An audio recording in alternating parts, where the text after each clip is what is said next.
She married a lie. Then she chose the monster. On the night Elara Vance walked away from her husband's betrayal, she thought she was choosing freedom. Instead, she stepped into a world where power is currency and blood runs thicker than law. Her father-in-law didn't offer her escape. He offered her an empire built on secrets darker than anything she'd imagined. And when she said yes, there was no going back. Stay until the end to see how far one woman will go when she stops running and starts claiming what's hers. Drop a like and comment your city. I want to see how far this story travels. The chandeliers dripped light like molten gold, each crystal catching and fracturing the glow until the ballroom of the Celestia Grand felt less like a room and more like the inside of a diamond. Elara Vance stood at the edge of it all, champagne flute warm in her hand, watching her husband charm a circle of executives with that smile, the one that had convinced her 5 years ago that she mattered. She didn't matter. Not here. Not to him. Julian Vance stood in the center of the crowd like he owned the oxygen in the room. Tall, sharp-featured, wearing a tuxedo that probably cost more than most people's monthly rent. His laugh carried over the string quartet, easy and practiced. The woman beside him, auburn hair swept up in an elaborate twist, emerald dress cut low enough to make a statement, laughed at something he said, her hand resting on his forearm just a second too long. Elara's stomach turned. She'd seen that touch before. Different woman, same choreography. Mrs. Vance! A server appeared at her elbow, tray extended. Another glass? She looked down. Her champagne was untouched, gone flat. No, thank you. The server nodded and melted back into the crowd. That was the thing about events like this. Everyone moved like ghosts, appearing and disappearing on cue, filling space without occupying it. Elara understood the feeling. Across the room, Julian leaned in close to the woman in green, his mouth near her ear. Whatever he said made her eyes widen, then crinkle with laughter. His hand settled on the small of her back, proprietary and casual all at once. Elara set her glass down on the nearest table. Her hands were shaking. She'd known for months, maybe longer. There were signs, late nights that stretched into mornings, business trips that always seemed to require an extra day. The way he'd stopped looking at her when he talked, like she was furniture he'd grown tired of rearranging. But knowing and seeing were different animals. Knowing let you pretend. Seeing made you complicit in your own humiliation. Her phone buzzed in her clutch. She pulled it out, grateful for the distraction. Mom, how's the gala? You look beautiful in the photos. Elara's jaw tightened. Her mother had seen the pictures Julian's PR team posted, the ones from the red carpet, where they stood side by side, his arm around her waist, both of them smiling like they meant it. The performance had been flawless. It always was. She typed back, "It's fine. Talk tomorrow." She couldn't do this. Not tonight. Not one more second of standing in this glittering cage, pretending she didn't see what everyone else probably already knew. Elara turned and walked toward the exit. No goodbyes, no explanations. Just one foot in front of the other, the click of her heels muffled by the thick carpet, then sharper on the marble of the lobby. The doorman nodded as she passed, holding the glass door open. "Cab, Mrs. Vance?" "No." Her voice came out steadier than she felt. "I'll walk." "It's 23 degrees out, ma'am." "I know." The cold hit her like a physical thing, sharp and clean and real. She sucked in a breath and it burned all the way down. Her coat, a long black wool number Julian had bought her last Christmas, did almost nothing against the wind tunneling between the buildings. She didn't care. The cold made sense. The cold was honest. She walked. Past the valets and their idling town cars, past the couples stumbling out of the theater across the street, past the hot dog vendor packing up his cart for the night.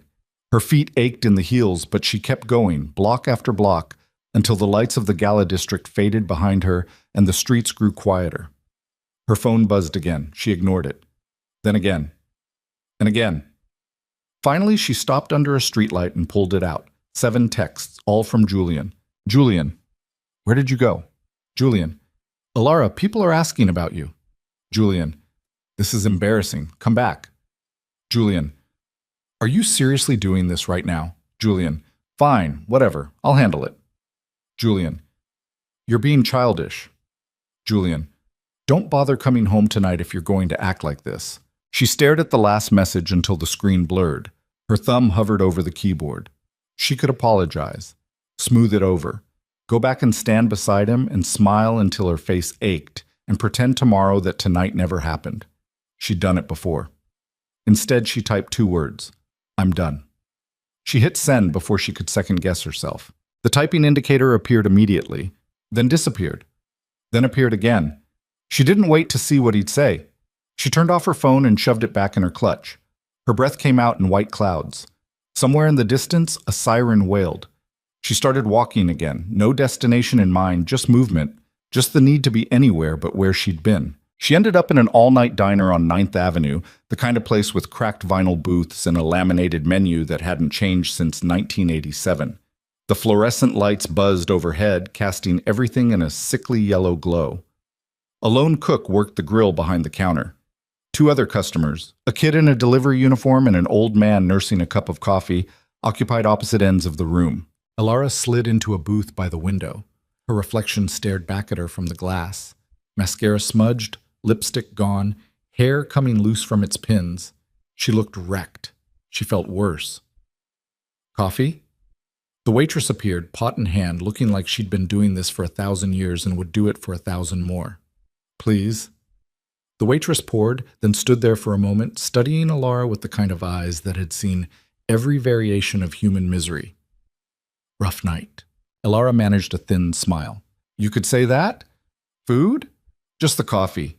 The waitress nodded and moved on.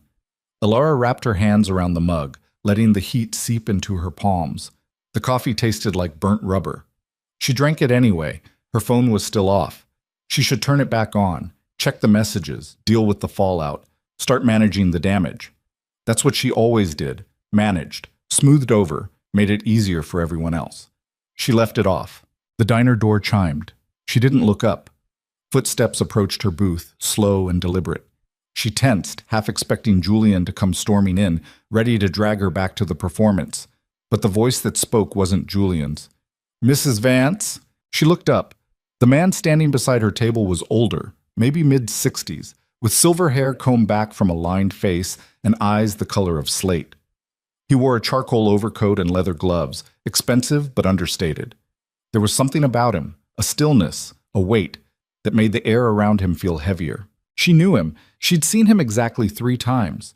At her wedding, at Julian's promotion party, and at a charity dinner last year where he'd stayed for exactly 1 drink before disappearing. Julian's father, Dominic Vance. Mr. Vance, she set her coffee down carefully. What are you doing here? I could ask you the same question. He gestured to the empty seat across from her. May I? She should say no. Should ask how he even found her. Should tell him to leave her alone. Instead, she nodded. Dominic slid into the booth with the kind of precision that suggested he never did anything by accident. Up close, she could see the lines around his eyes, the way his mouth settled into something that wasn't quite a frown, but wasn't neutral either. He looked tired. Not old. Tired. Like he carried something heavy and had been carrying it for a very long time. How did you find me? Alara asked. You walked 26 blocks in heels and a cocktail dress. You weren't exactly subtle. He paused. And I've been keeping an eye on you. Her spine straightened. Excuse me? Not for the reasons you're imagining. He pulled off his gloves, folding them with deliberate care. Julian is my son. That doesn't make me blind to what he is. The waitress reappeared, eyeing Dominic with the same tired assessment she'd given Alara. Coffee?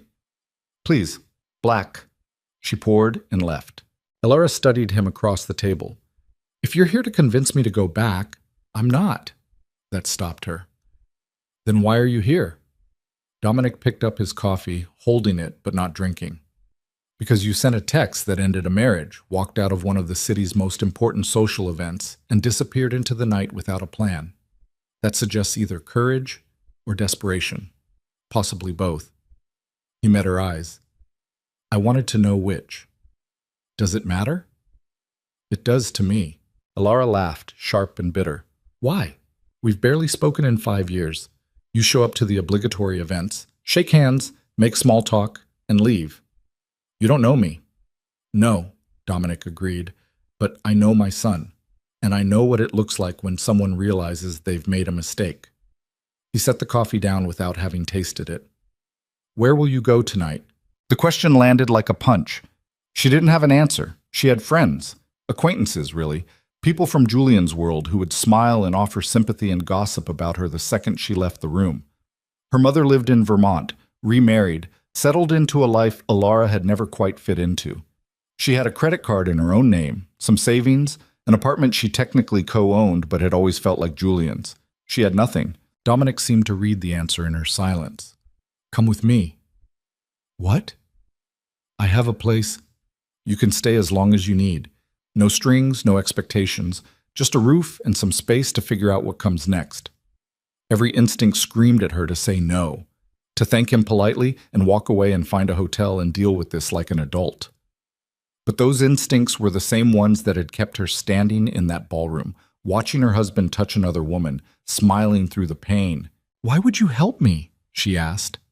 Dominic's expression didn't change, but something shifted in his eyes, something that looked almost like regret. Because you're the only person in Julian's life who ever tried to make him better. That deserves better than being thrown away. It wasn't an answer, not really, but it was something. Okay, she heard herself say, okay. They left the diner together. A black car waited at the curb. Town car, tinted windows. Driver in a dark suit who opened the rear door without a word. Alara hesitated for just a second before climbing in. The interior smelled like leather and something else, something clean and expensive she couldn't name. Dominic slid in beside her, and the driver pulled away from the curb smoothly, merging into the sparse late-night traffic. They didn't speak. Alara watched the city slide past, familiar streets growing less familiar as they headed north, the buildings changing from high-rises to brownstones, then to something else entirely. The car turned onto a tree-lined street she didn't recognize, then through a gate that opened as they approached. The house, if you could call it that, sat back from the road, hidden behind walls and trees. It was enormous, all stone and glass and architectural lines that suggested old money trying to look modern. Lights glowed in some of the windows. The rest were dark. This is yours? Alara asked as the car stopped in front of the entrance. One of them, of course. She'd known Julian came from wealth. His lifestyle made that obvious. But she'd never quite understood the scale. The Vance name appeared on buildings, on charity boards, in business sections of newspapers. She'd assumed it was inherited fortune, the kind that got managed by accountants and lawyers while the family coasted on interest. Looking at this house, she realized she'd assumed wrong. The driver opened her door. She climbed out, her heels crunching on gravel. Dominic came around the car, and together they walked to the entrance. The front door, heavy wood, ornate iron fixtures, swung open before they reached it. A woman stood in the doorway. Late 40s, dark hair pulled back in a bun, wearing slacks and a crisp white blouse despite the hour. She looked at Alara with the kind of neutral professionalism that revealed nothing. Mrs. Chen, Dominic said, this is Alara. She'll be staying with us. Please prepare the East Wing guest suite. Mrs. Chen nodded. Of course. Will she need anything else? Ask her. Mrs. Chen turned to Alara, and for the first time something almost kind flickered in her expression. Mrs. Vance, are you hungry? Would you like something to drink, a change of clothes? Alara's brain felt sluggish. I don't know. Maybe some water? I'll bring a tray up to your room. Clothes as well. I believe we have items that will fit. She glanced at Dominic. Anything else? Privacy, he said. Mrs. Chen disappeared into the house. Dominic gestured for Alara to follow. She did, stepping into a foyer that belonged in a museum. Marble floors, a curved staircase, artwork on the walls that she suspected wasn't prints. The space felt both grand and empty, like a stage waiting for actors who never arrived. This way. Dominic led her up the staircase, down a hall lined with closed doors, to a room at the far end. He opened the door and stepped back, letting her enter first. The suite was bigger than the apartment she'd lived in before marrying Julian. A sitting area with a fireplace, a bedroom beyond with a 4-poster bed, an attached bathroom she could see through an open door. Everything tasteful, expensive, impersonal. You'll be comfortable here, Dominic said. It wasn't a question. Alara turned to face him. Why are you really doing this? For a moment, she thought he might actually tell her. His jaw worked like he was chewing on words, deciding which ones were safe to let out. Instead, he said, "Get some rest. We'll talk in the morning." "I need to know." "Morning, Ilara." His voice wasn't harsh, just final. He stepped back into the hall, pulling the door closed behind him. She stood in the silence of the room, her heart beating too fast, her mind spinning. She'd left her husband. She'd gotten into a car with a man she barely knew. She was standing in a house that felt more like a fortress, wearing a dress she'd picked out to be admired by people who didn't matter, and she had no idea what happened next. Her hands were shaking again. A soft knock at the door made her jump. "Come in." Mrs. Chen entered carrying a tray. Water in a crystal glass, a selection of fruit and cheese, a sleeve of crackers. Behind her, a younger woman followed with an armful of clothes, which she laid carefully on the bed. "The bathroom is stocked with toiletries," Mrs. Chen said. "If you need anything else, there's a phone on the nightstand. Dial 0 and someone will answer." "Thank you." Mrs. Chen nodded and turned to leave, then paused. "For what it's worth, you're safe here. Mr. Vance doesn't bring many people into this house. If you're here, it's because he wants you to be." It should have been comforting. Instead, it raised a dozen new questions. The two women left. Ilara locked the door behind them, then immediately felt foolish. Like a lock would matter in a place like this, with people who clearly had access to everything. She kicked off her heels, and her feet screamed gratitude. The dress came off next, a complicated process involving a hidden zipper and 24 tiny hooks. She left it in a heap on the floor and pulled on the clothes from the bed. Soft cotton pants, a cashmere sweater that probably cost more than her wedding dress. They fit perfectly. She should eat. She should drink the water. She should lie down and sleep and let her body reset. Instead, she walked to the window. The room overlooked the grounds, manicured lawns stretching into darkness, trees forming a perimeter she couldn't see the end of. In the distance, lights moved. A patrol, maybe. Security. The kind of thing normal people didn't have. What kind of life required this much protection? Her phone was still off. She pulled it from her clutch and stared at it, thumb hovering over the power button. If she turned it on, there would be messages. From Julian, definitely. Maybe from his mother, or his assistant, or one of the society wives who would pretend to care while mining for gossip. There would be questions she didn't want to answer and accusations she couldn't defend against. She turned it on anyway. The screen lit up. Messages flooded in. 37 texts, 14 missed calls, 6 voicemails. She scrolled through them with a kind of detached fascination. Julian, escalating from annoyance to anger to something that looked like panic. His mother, icily polite, asking where she'd gone. 3 friends, acquaintances, with variations of, "Are you okay?" that felt more curious than concerned. And then, buried in the middle, one from a number she didn't recognize. Unknown. "You made the right choice. Don't look back." She stared at it. No context, no signature, just those 7 words. Her skin prickled. She checked the timestamp, sent 20 minutes after she'd left the gala, before she'd even reached the diner. Someone had been watching. She set the phone down carefully, her heart doing something complicated in her chest. The room suddenly felt too big and too small at the same time. She wanted to run. She wanted to scream. She wanted to rewind 12 hours and make different choices and wake up in a life that made sense. But she'd sent the text. She'd walked out. She'd gotten in the car. There was no going back. She climbed into the bed, not bothering to pull back the covers, and lay there staring at the ceiling. Sleep felt impossible. But exhaustion was its own kind of weight, and eventually it pulled her under. She dreamed of chandeliers breaking, glass raining down in slow motion, each piece catching the light before it shattered. Gok. Morning came with sunlight streaming through windows she'd forgotten to cover. Ilara woke disoriented, her brain scrambling to place where she was. Not her apartment, not a hotel. The room came into focus piece by piece, expensive furniture, high ceilings, the faint smell of lavender from somewhere. Right. The house. Dominic's house.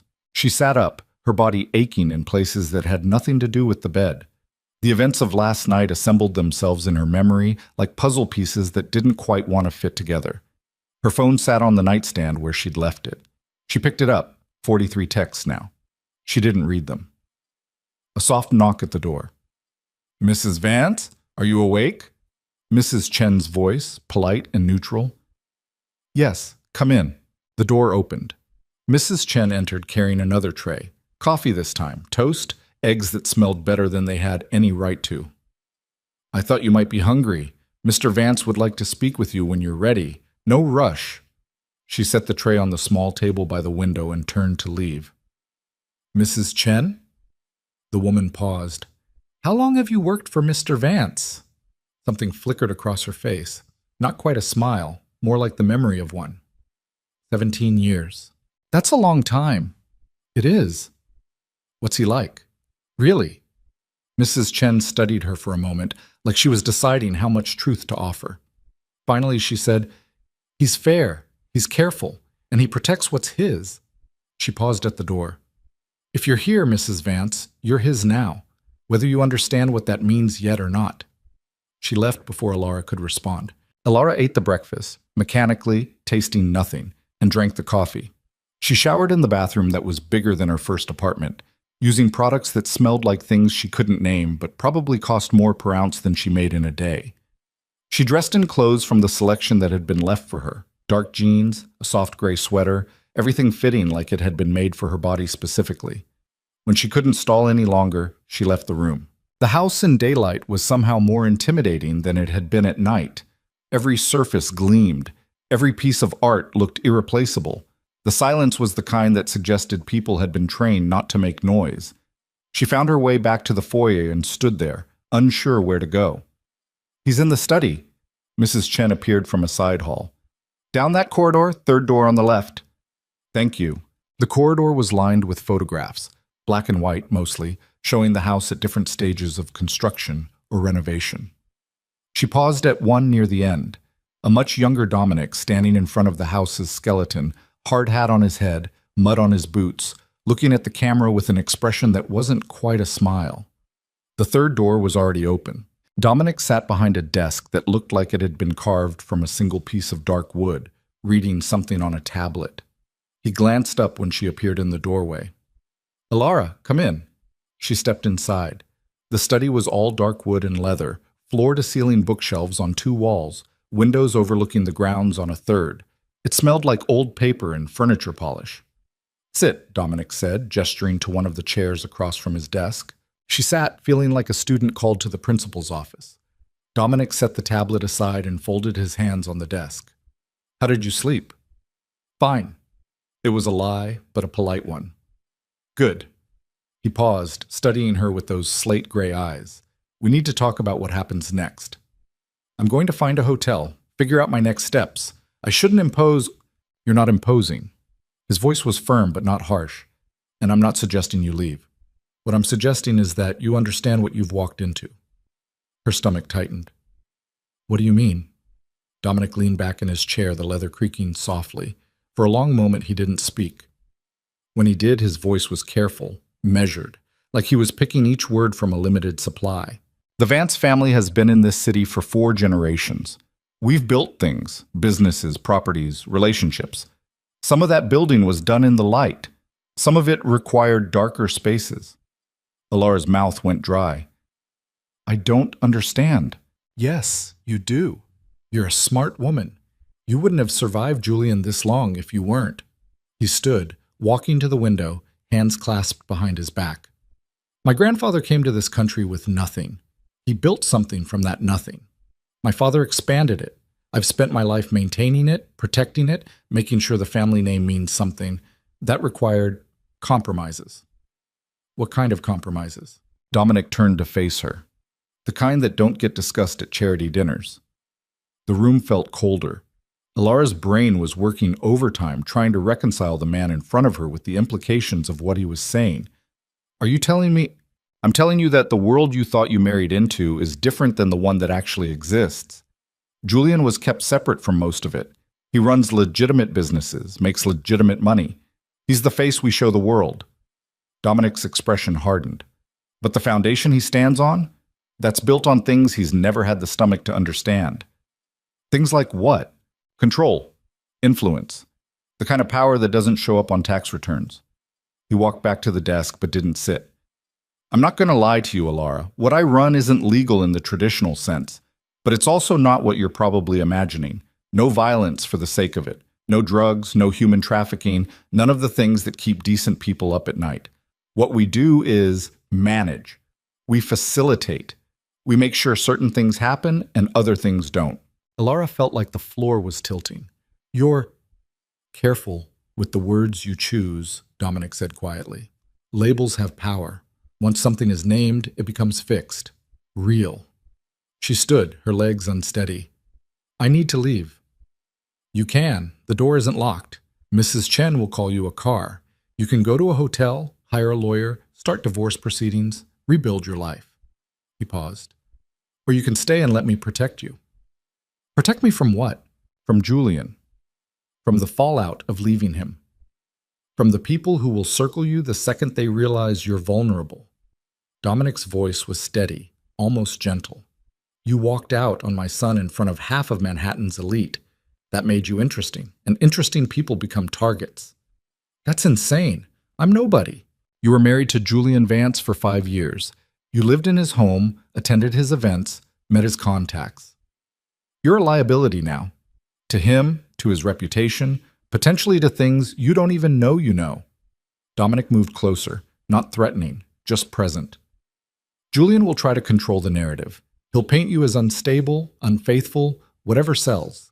And if that doesn't work, he'll use other methods. He's not as soft as he pretends to be. Alara's hands were shaking again. Why are you telling me this? Because you deserve to know what you're up against. And because I'm offering you a choice. Face it alone, or accept help from someone who knows how these games are played. Help that comes with strings. Everything comes with strings, Dominic said. The question is whether you can live with them. She wanted to run. Every instinct screamed at her to get out, to find somewhere safe, somewhere normal, somewhere that didn't involve fathers-in-law who talked about control and influence like they were discussing the weather. But where would she run to? Her apartment was Julian's. Her friends were Julian's. Her life, for the past 5 years, had been built around being Mrs. Julian Vance. Strip that away, and what was left? What would staying mean, she heard herself ask. Dominic's expression didn't change, but something in his eyes shifted. Satisfaction, maybe, or relief. It means you live here, under my protection. You don't talk to Julian or anyone in his circle without clearing it with me first. You don't make public statements. Don't hire lawyers. Don't do anything that could create complications. So I'm a prisoner. You're protected, he corrected. There's a difference. And what do you get out of this? For the first time, Dominic smiled. It wasn't warm, but it wasn't cruel either. Maybe I'm tired of watching my son destroy decent things. It wasn't a real answer, but then nothing about this conversation felt real. Alara closed her eyes, trying to think through the fog in her head. Stay or go, trust or run. Every option felt like stepping off a cliff. I need time, she said finally. You have until tonight. After that, Julian will escalate. And once that starts, I can't guarantee what I'll be able to contain. She opened her eyes. That's not much time.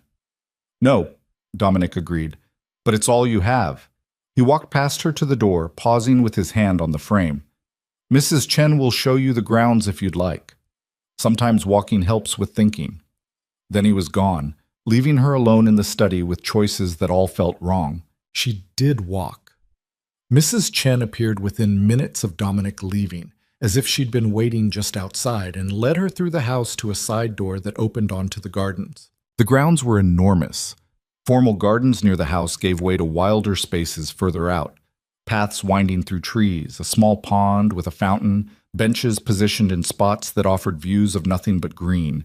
It was beautiful in a way that felt intentional, designed, like someone had taken nature and perfected it. She walked until her legs ached, trying to organize her thoughts into something resembling logic.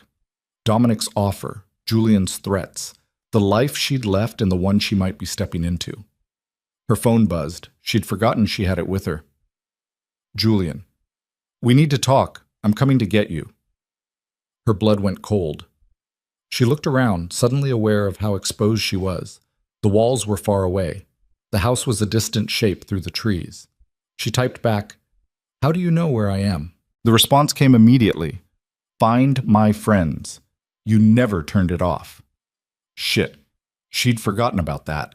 The app they'd set up years ago. back when Julian had sold it as a safety thing, a way to find each other if something went wrong. She'd never thought about it after that first week. She opened the app and disabled sharing. Then, for good measure, she blocked Julian's number. Her hands were shaking so badly she almost dropped the phone. Problem? She spun. A man stood a few feet away, early 30s, dark suit, build that suggested he spent significant time in a gym. She hadn't heard him approach. "Who are you?" she demanded. "Security. Mr. Vance asked me to keep an eye on you." He nodded toward the phone.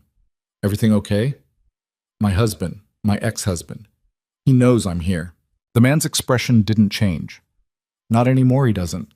The house has signal blocking once you're past the perimeter.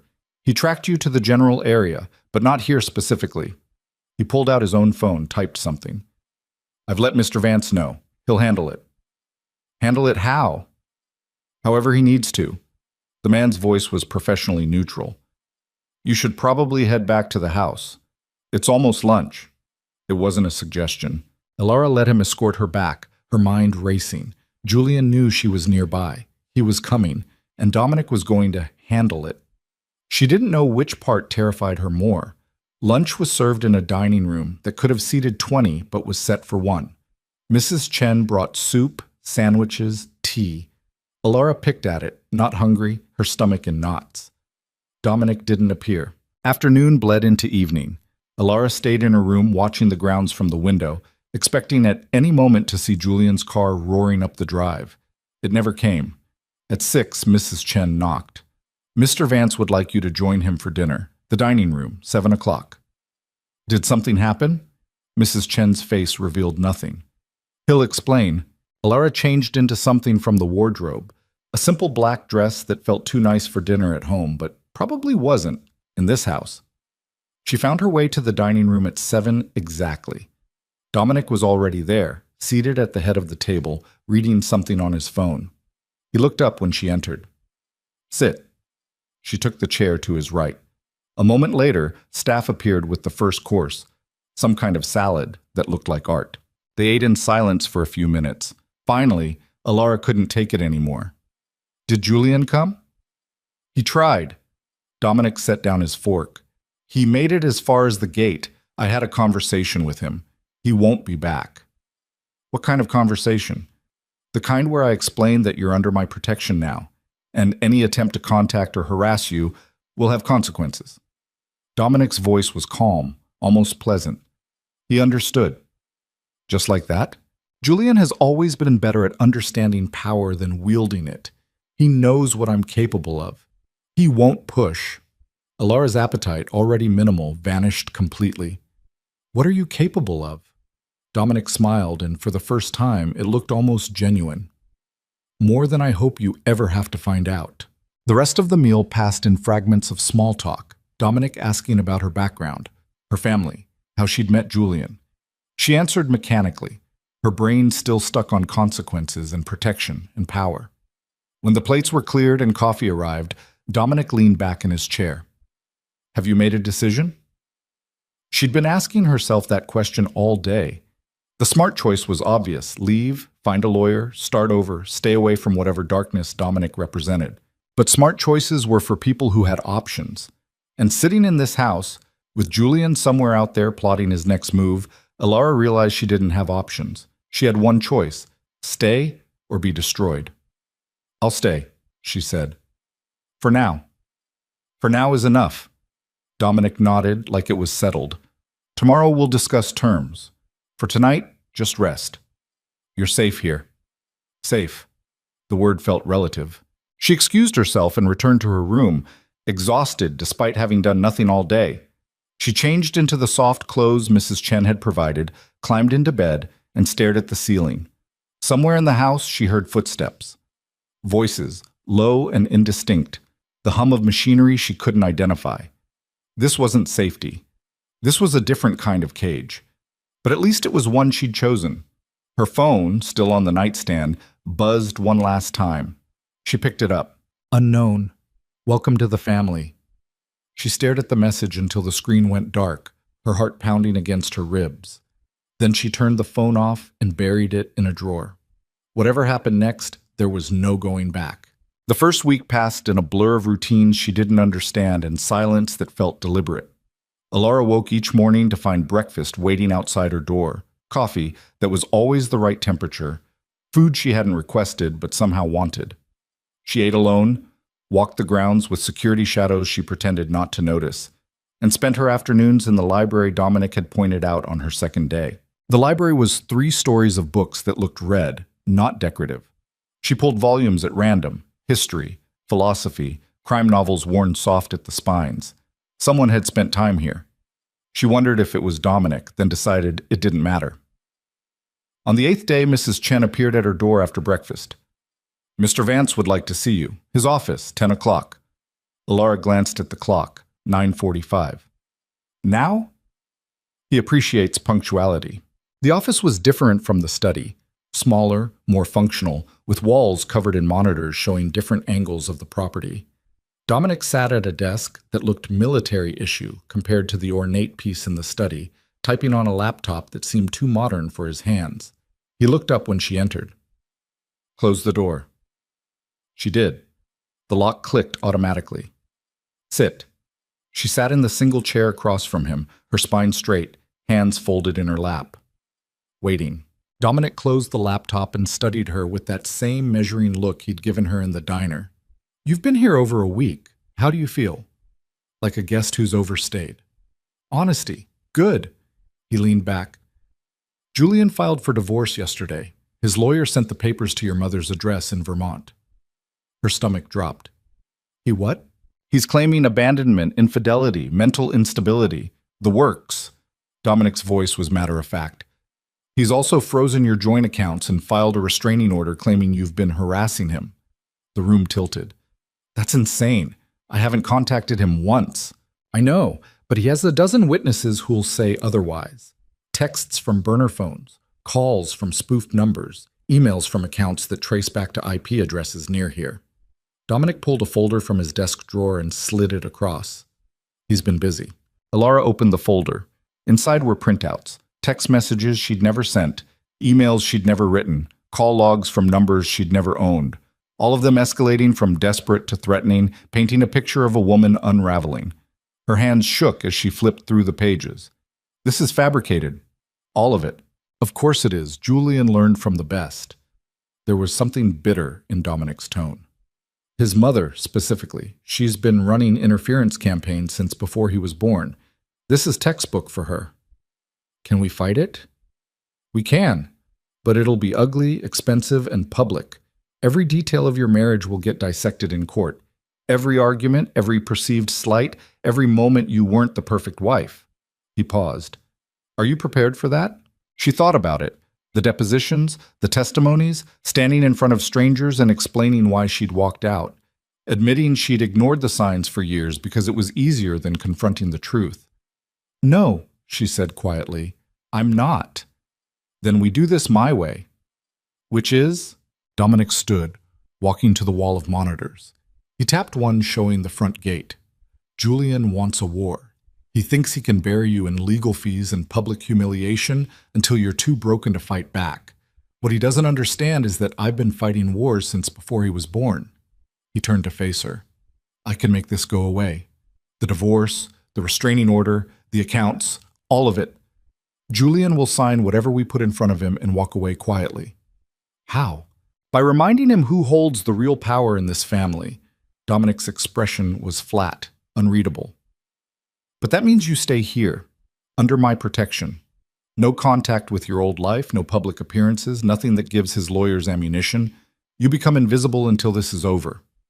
"For how long?" "As long as it takes." Alara looked down at the folder, at the lies printed in neat rows. Part of her wanted to fight, to stand up in court and tell the truth, and let the world see Julian for what he was. But another part, the part that had survived 5 years of being married to him, knew better. Julian didn't fight fair. And if Dominic was offering a way out that didn't involve her complete destruction, maybe she should take it. "What do you want in return?" she asked. "Your trust." "That's it?" "For now." He moved back to the desk, his movements precise and controlled. "Later, there may be other things. Small favors, nothing that would compromise you. But right now, all I need is your word that you'll stay and let me handle this. She should ask what kind of favors, should demand specifics, get everything in writing, protect herself. But the folder in her hands was evidence of how far Julian would go, and she was tired of fighting alone. Okay, she said. Okay. Dominic nodded once, like a contract had been signed. Good. I'll make some calls. By the end of the week, this will be resolved. Just like that? Just like that. She left the office feeling lighter and heavier at the same time. One problem solved, but at what cost? She didn't know, wasn't sure she wanted to. That afternoon, she found Dominic in the library. He sat in a leather chair near the window, reading a book with a worn cover.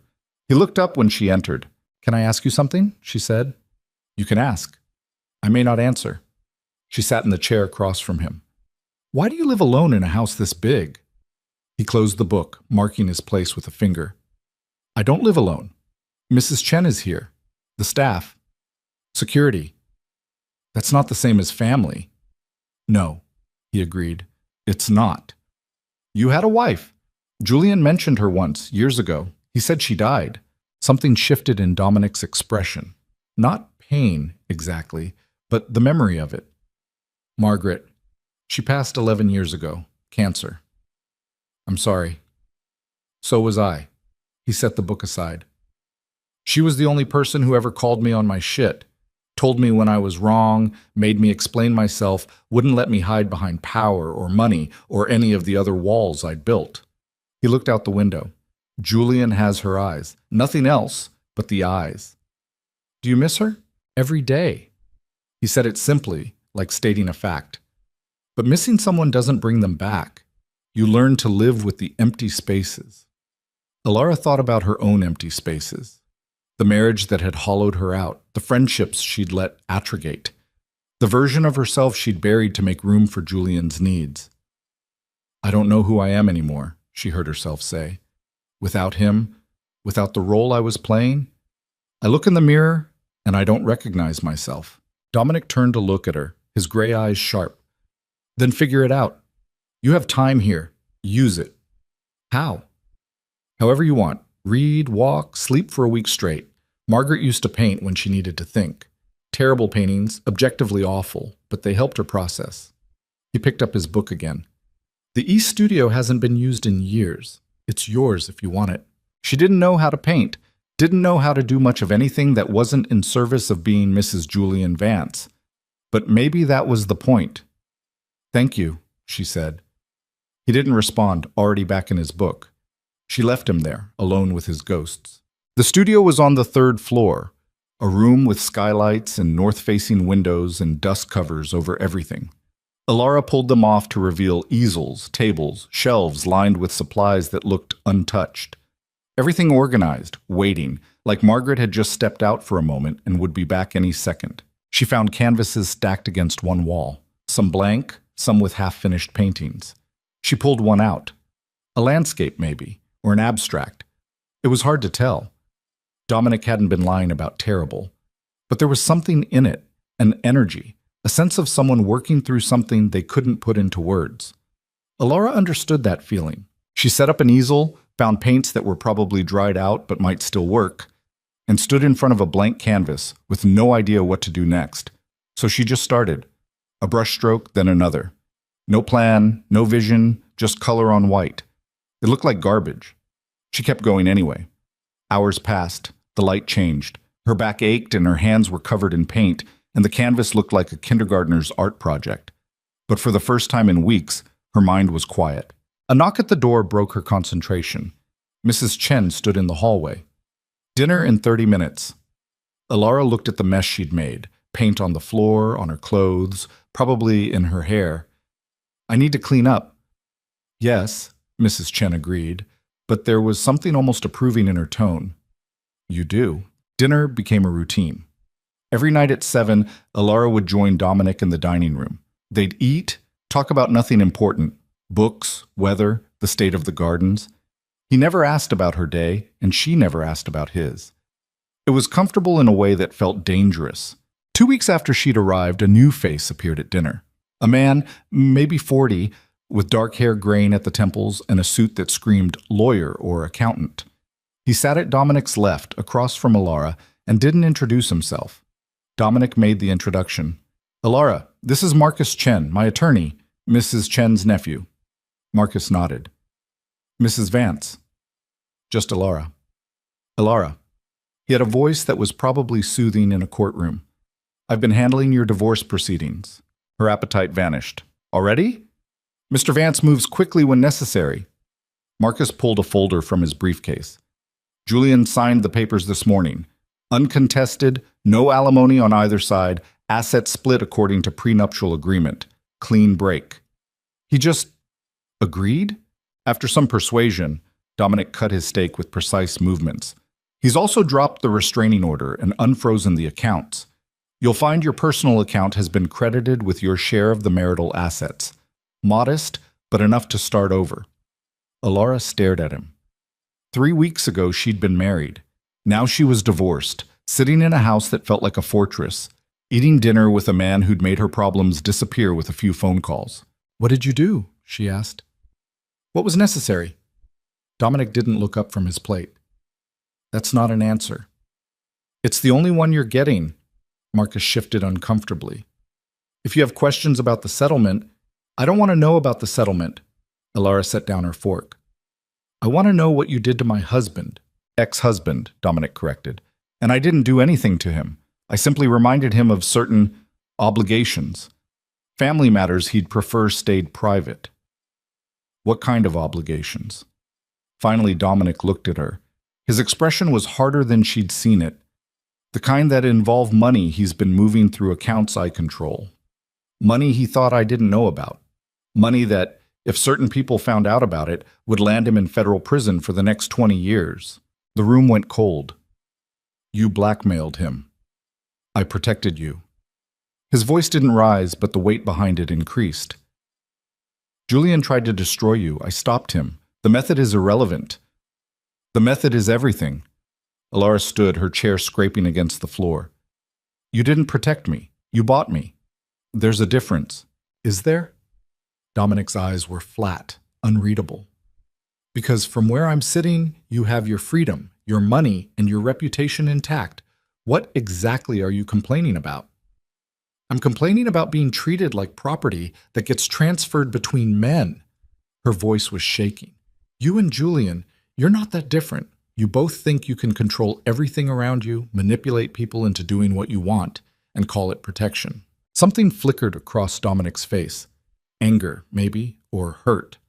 Hard to tell. If that's what you think, you're welcome to leave. The door's never been locked. Maybe I will. Then do it. He stood, matching her energy. Walk out, find a hotel, hire your own lawyer, fight Julian without my help. See how far you get before his mother buries you in litigation, and his friends make sure you can't work anywhere in this city. He moved around the table toward her, not threatening, just present. You want to be independent? Fine. Be independent. But don't pretend you didn't need what I offered. Don't pretend you're too good for the help that saved you. They stood 3 feet apart, both breathing hard, the air between them electric with anger and something else she couldn't name. Marcus cleared his throat. I'll leave you two to discuss this. Neither of them looked at him as he gathered his things and left. The silence after he was gone felt heavy enough to crush. Alara's hands were clenched so tight, her nails bit into her palms. Dominic's jaw worked like he was chewing words too sharp to swallow. Finally, she said, I didn't ask to be saved. No, you asked to be protected. There's a difference. You're right. There is. Protection means you guard someone. Saving means you own them afterward. Is that what you think this is? Dominic's voice dropped, quiet and dangerous. You think I want to own you? I don't know what you want. You bring me here, give me everything, make my problems disappear, and you won't tell me why. You talk about protection and family and obligations, but it's all smoke. I don't know what's real. This is real, he gestured around the room. The food you eat, the bed you sleep in, the fact that Julian can't touch you anymore. That's all real. The rest, the why, the motivation. Does it matter? Yes, she said. It matters. He stared at her for a long moment, something warring behind his eyes. Then he turned away, walking to the window, hands in his pockets. When he spoke again, his voice was quieter, stripped of the anger. Margaret and I tried to have children. For years. Every treatment, every specialist, every option. Nothing worked. He didn't look at her. Julian was born when I was 23, before I met her. His mother was a mistake. I married her because it was expected, divorced her when Julian was 2. Paid her enough to disappear and raised him alone until I met Margaret. Alara stayed silent, afraid that speaking would make him stop. Margaret loved that boy like he was hers, or she tried to give him everything, education, opportunities, values. But Julian only ever wanted what I had. The power, the respect, the fear. He didn't understand that those things cost, that they require sacrifices he wasn't willing to make. Dominic's shoulders tensed. Margaret saw it before I did. Told me Julian was broken in some fundamental way, that we needed to stop trying to fix him and start managing the damage. I didn't listen. What happened? He got engaged to a girl, Sarah. Sweet kid, worked at a nonprofit, believed in changing the world. Margaret loved her. Thought maybe Sarah would be the one to reach him. He paused, and Alara could see his reflection in the window, pain etched into every line. 2 weeks before the wedding, Julian got drunk and hit her, broke her jaw. She filed charges, then dropped them after Julian's mother paid her off and made her sign an NDA so thick you could bludgeon someone with it. Alara's stomach turned. Margaret wanted me to cut him off, disown him, make him face consequences for once in his entitled life. I didn't. I made excuses. He was young, he was drunk, it was a one-time mistake. I buried it, paid off everyone who needed paying off, and moved him into a position where he couldn't hurt anyone else because I was watching. Dominic finally turned to face her. 2 years later, Margaret was diagnosed. Stage 4. She had 6 months. Before she died, she made me promise that I wouldn't let Julian destroy anyone else the way he destroyed Sarah. The pieces clicked into place. That's why you're helping me. That's why I brought you here. His voice was rough. Because when I saw you walk out of that gala, looking like you'd finally broken, I knew. Julian had done to you what he did to Sarah, just slower.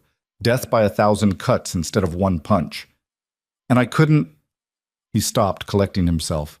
I won't break my promise to my wife. Not for my son. Not for anyone. Alara felt tears burning behind her eyes. I'm not her. I can't be her for you. I'm not asking you to be. Dominic moved back to the table, bracing his hands on the back of his chair. I'm asking you to let me keep my word to the only person who ever mattered. Is that ownership? Maybe. But it's also the only way I know how to be decent. She didn't know what to say to that. Didn't know how to reconcile the man who blackmailed his own son with the one standing in front of her, carrying guilt like a physical weight. I need time, she said finally, to think. Take it. He didn't look at her. But Alara, if you leave, I can't protect you anymore, and Julian will know. It was a threat and a truth at the same time. She nodded and left the dining room, her legs barely holding her up. That night, she painted until her hands cramped and her eyes burned. Violent slashes of color that didn't mean anything but felt necessary. When she finally collapsed into bed around 3 in the morning, her mind was too exhausted to dream. She woke to pounding on her door. Alara, open up, now! Dominic's voice, sharp with urgency. She stumbled out of bed, yanking the door open. He stood in the hallway, still in yesterday's clothes, looking like he hadn't slept. Get dressed. We need to leave. What? Why? Julian's dead. The world tilted. What? His car went off the Queensboro Bridge 3 hours ago. NYPD is calling it an accident, but I know better. Dominic's eyes were hard. Someone killed my son, and now they're coming for you. Her brain couldn't process the words. Julian, dead, coming for her. I don't understand. Get dressed, Dominic repeated. I'll explain in the car. We have maybe 30 minutes before this house isn't safe anymore. He was gone before she could respond. Alara moved on autopilot. Jeans, sweater, shoes. She grabbed her phone, her wallet, nothing else. By the time she made it downstairs, Dominic was by the front door with Mrs. Chen, speaking in low, rapid tones. Mrs. Chen saw her and nodded. Take care of yourself. Where are you going? Alara asked. Somewhere else. It's better if you don't know. She pressed something into Alara's hand, a burner phone. If you need help, call the only number programmed in there. Otherwise, throw it away in a week." Then she was gone, disappearing into the house. Dominic grabbed Ilara's arm. "Car, now." They ran. Not the town car from before, but an SUV with tinted windows and an engine that sounded military. Dominic threw her into the passenger seat and peeled out before she'd even closed the door. "Seatbelt!" he barked. She fumbled with it, her hand shaking. "Dominic, what the hell is happening?"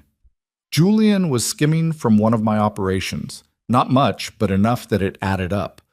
I found out 2 weeks ago, right after you showed up. Told him to stop, or I'd cut him off completely. Dominic took a turn too fast, the tires screaming.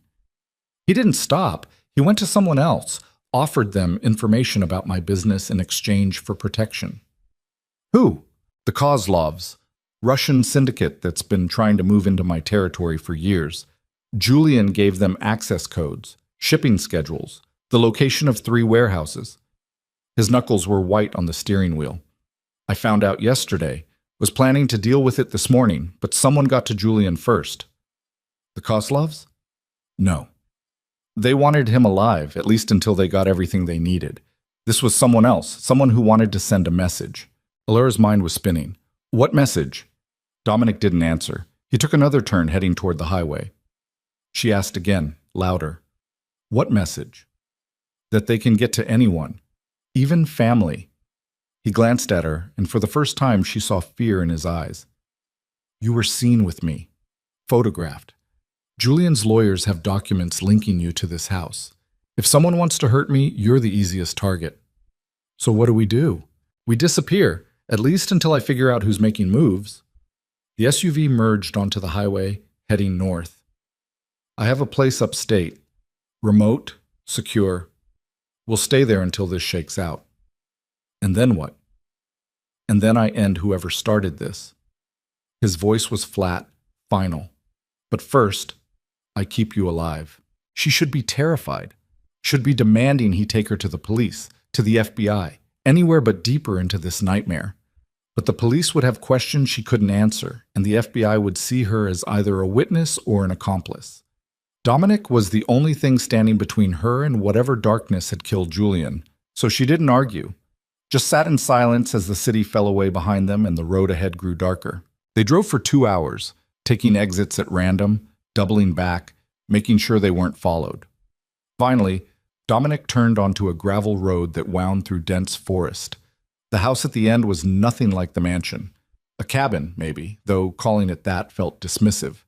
2 stories, wood and stone, windows that probably cost more than most cars.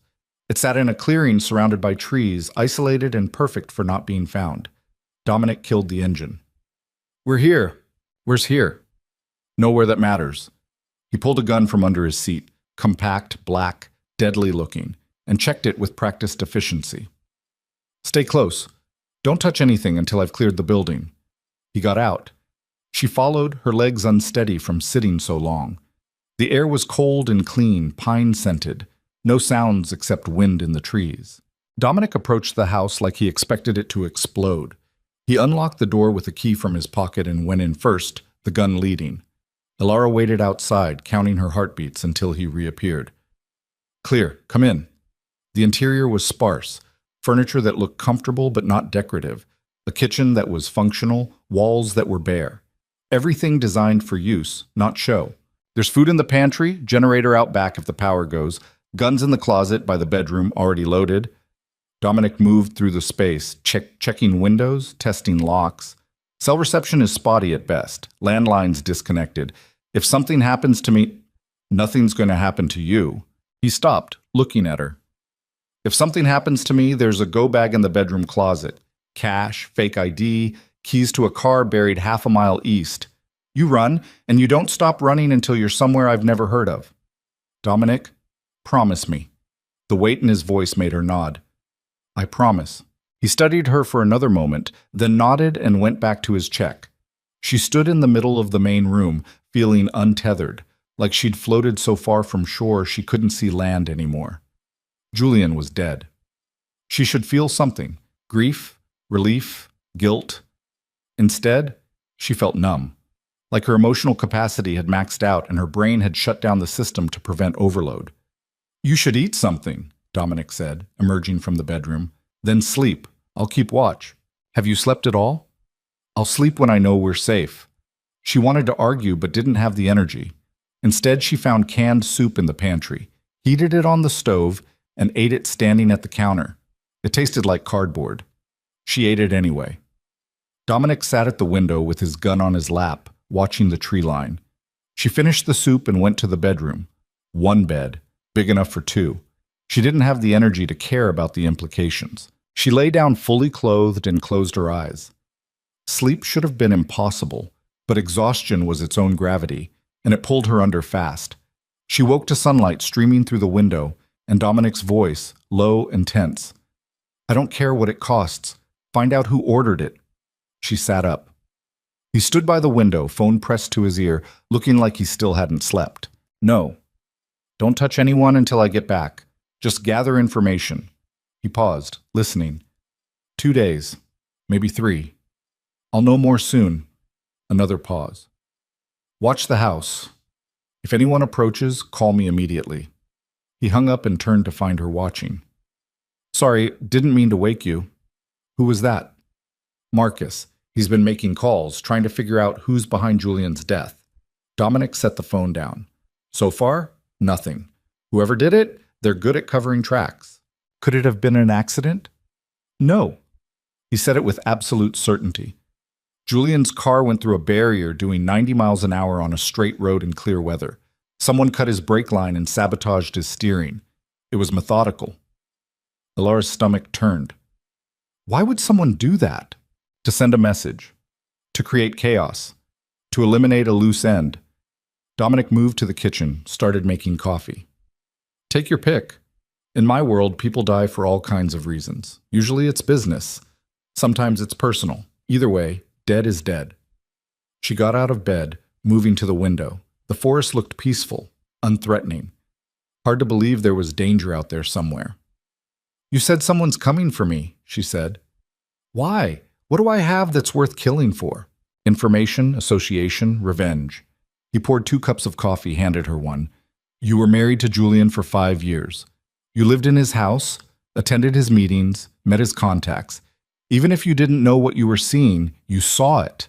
That makes you valuable or dangerous, depending on perspective." "I didn't see anything. Julian kept me completely separate from his business." "You think that, but memory is strange. Something that seemed innocent at the time might be significant now." Dominic leaned against the counter. "Until I know who's making moves, I have to assume you're a target." She sipped the coffee, letting the heat ground her. "How long do we stay here?" "As long as it takes." "That's not an answer." "It's the only one I have." His phone buzzed. He glanced at it, frowned, typed something back. "What?" Marcus found something. A payment made from Julian's account 3 days before he died. 50,000 to an LLC that doesn't exist. He's tracing it now. "What does that mean?" "It means Julian was buying something. Protection, information, maybe a way out. Whatever it was, it didn't work." The phone buzzed again. Dominic read the message and his expression went dark. "What?" Elara asked. He looked up at her, and she saw it in his eyes, the moment everything changed. The LLC traces back to a shell company in the Caymans. That company is owned by a holding group. That holding group is controlled by someone I know. He set the phone down carefully. "Viktor Kozlov." "The Russians you mentioned?" "Yes. But here's the thing, Viktor doesn't handle small transactions. If Julian paid him directly, it wasn't for protection. It was for something bigger." "Like what?"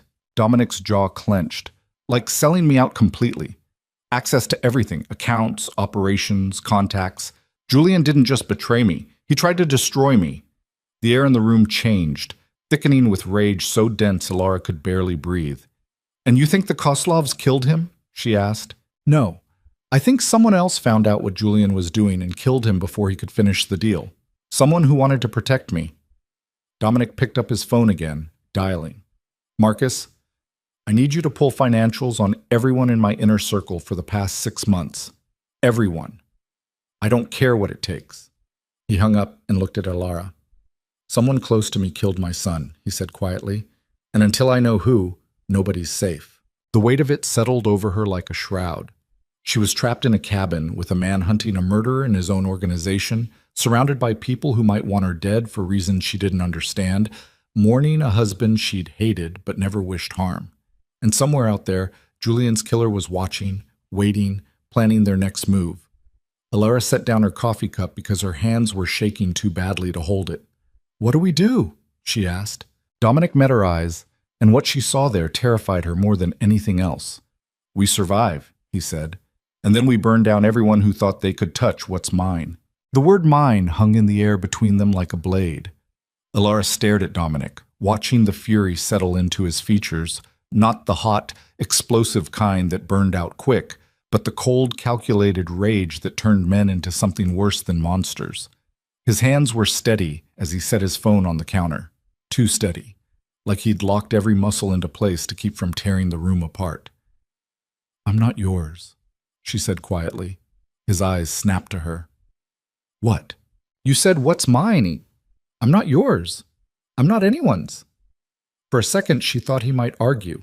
Instead, something that looked almost like shame flickered across his face before he locked it down. Poor choice of words. He turned away, staring out the window at the tree line. "But the point stands. Someone killed Julian to hurt me, and they'll come for you next if they think it'll work.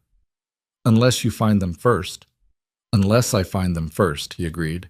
The generator kicked on outside, a low hum that vibrated through the floorboards. Alara wrapped her hands around her coffee cup, trying to absorb its warmth, but the cold she felt had nothing to do with temperature. "How do you even start?" she asked. "Looking for someone in your own organization who wants you dead? You look for motive first, then opportunity. Then you pray you're wrong." Dominic pulled his phone back out, scrolling through something. "I have 11 people in my inner circle. People I've worked with for years, some of them since before Julian was born. Any one of them could have done this." "You trust them that much?" "I used to." His jaw tightened. "Now I don't know what I trust." His phone buzzed. He read the message and his whole body went rigid. "What?" Alara moved closer, trying to see the screen. He turned it toward her. A photo, grainy, taken from a security camera somewhere. 2 men standing outside a warehouse, talking. One of them was Julian, looking nervous, hands shoved in his pockets. The other was older, thick-shouldered, with a face that looked like it had lost arguments with concrete.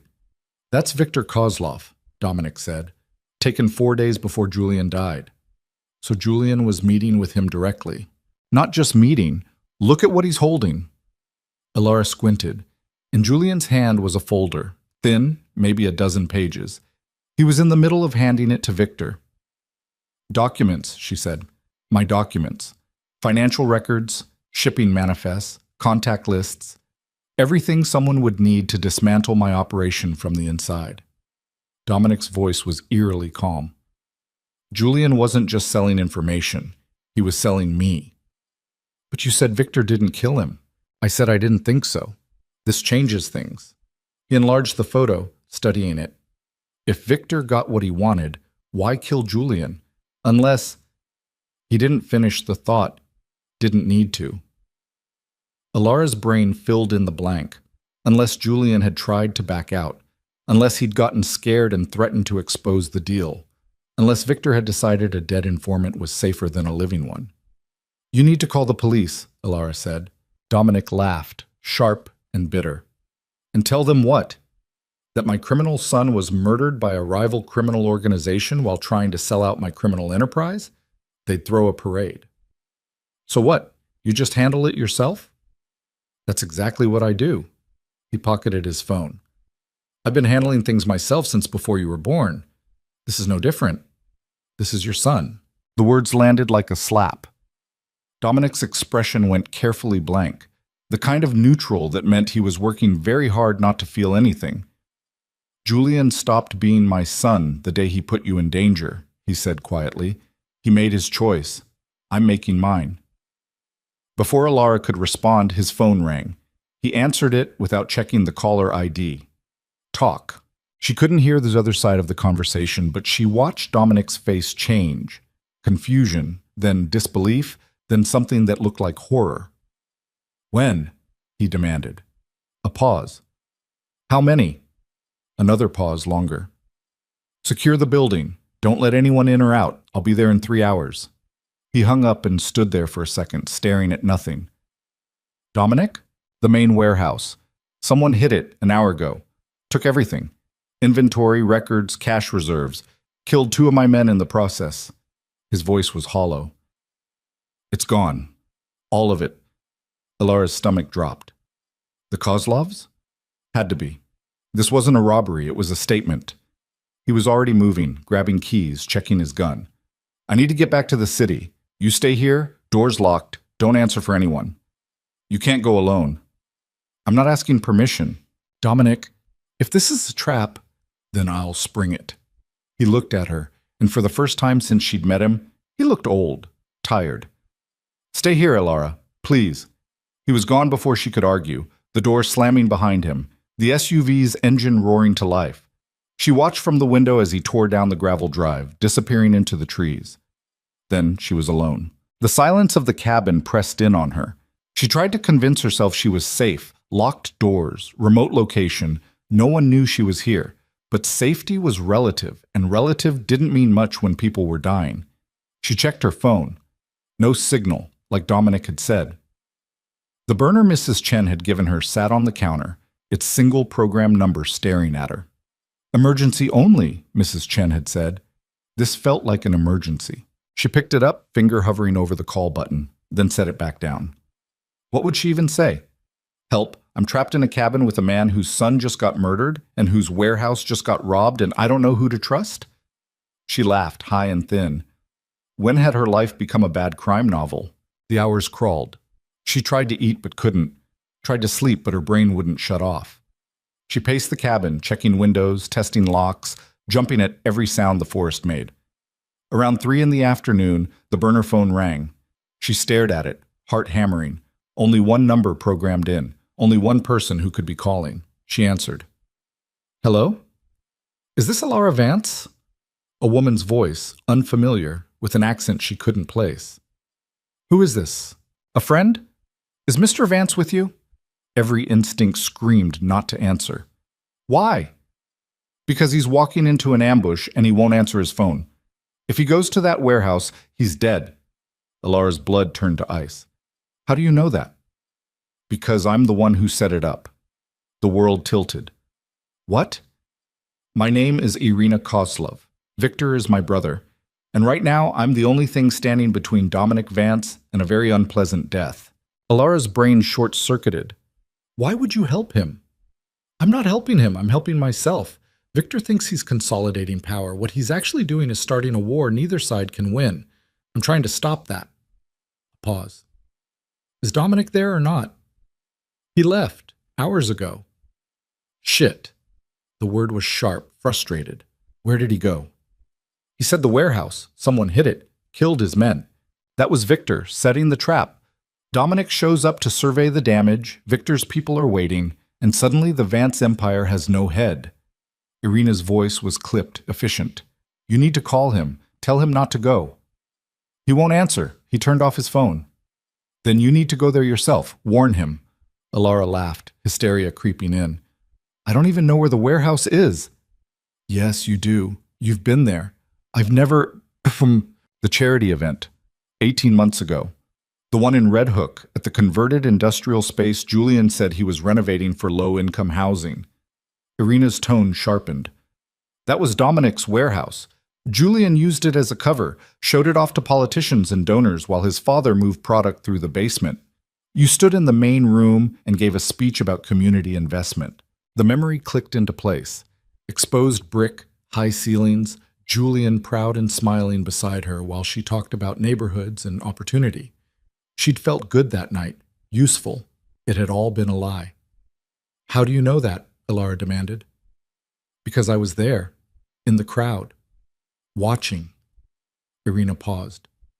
I've been watching for a long time. Why?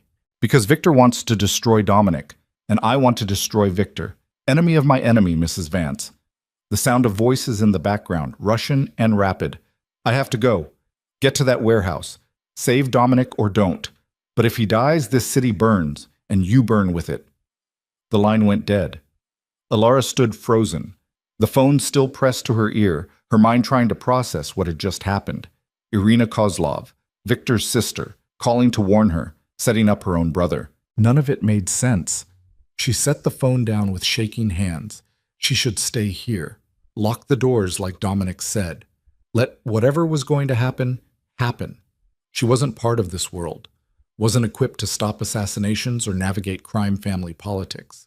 But Dominic had saved her, taken her in when she had nothing, protected her from Julian even when it cost him his son, and now he was driving into a trap. She grabbed the keys to the backup car Dominic had mentioned, buried half a mile east, found the go bag in the closet, unzipped it, cash, fake ID with a name she didn't recognize, a handgun she didn't know how to use. She took the cash and the ID, left the gun. The forest was dense and the landmarks were sparse, but she found the car exactly where Dominic said it would be, buried under camouflage netting and leaves. A nondescript sedan, old enough to be invisible. The keys fit.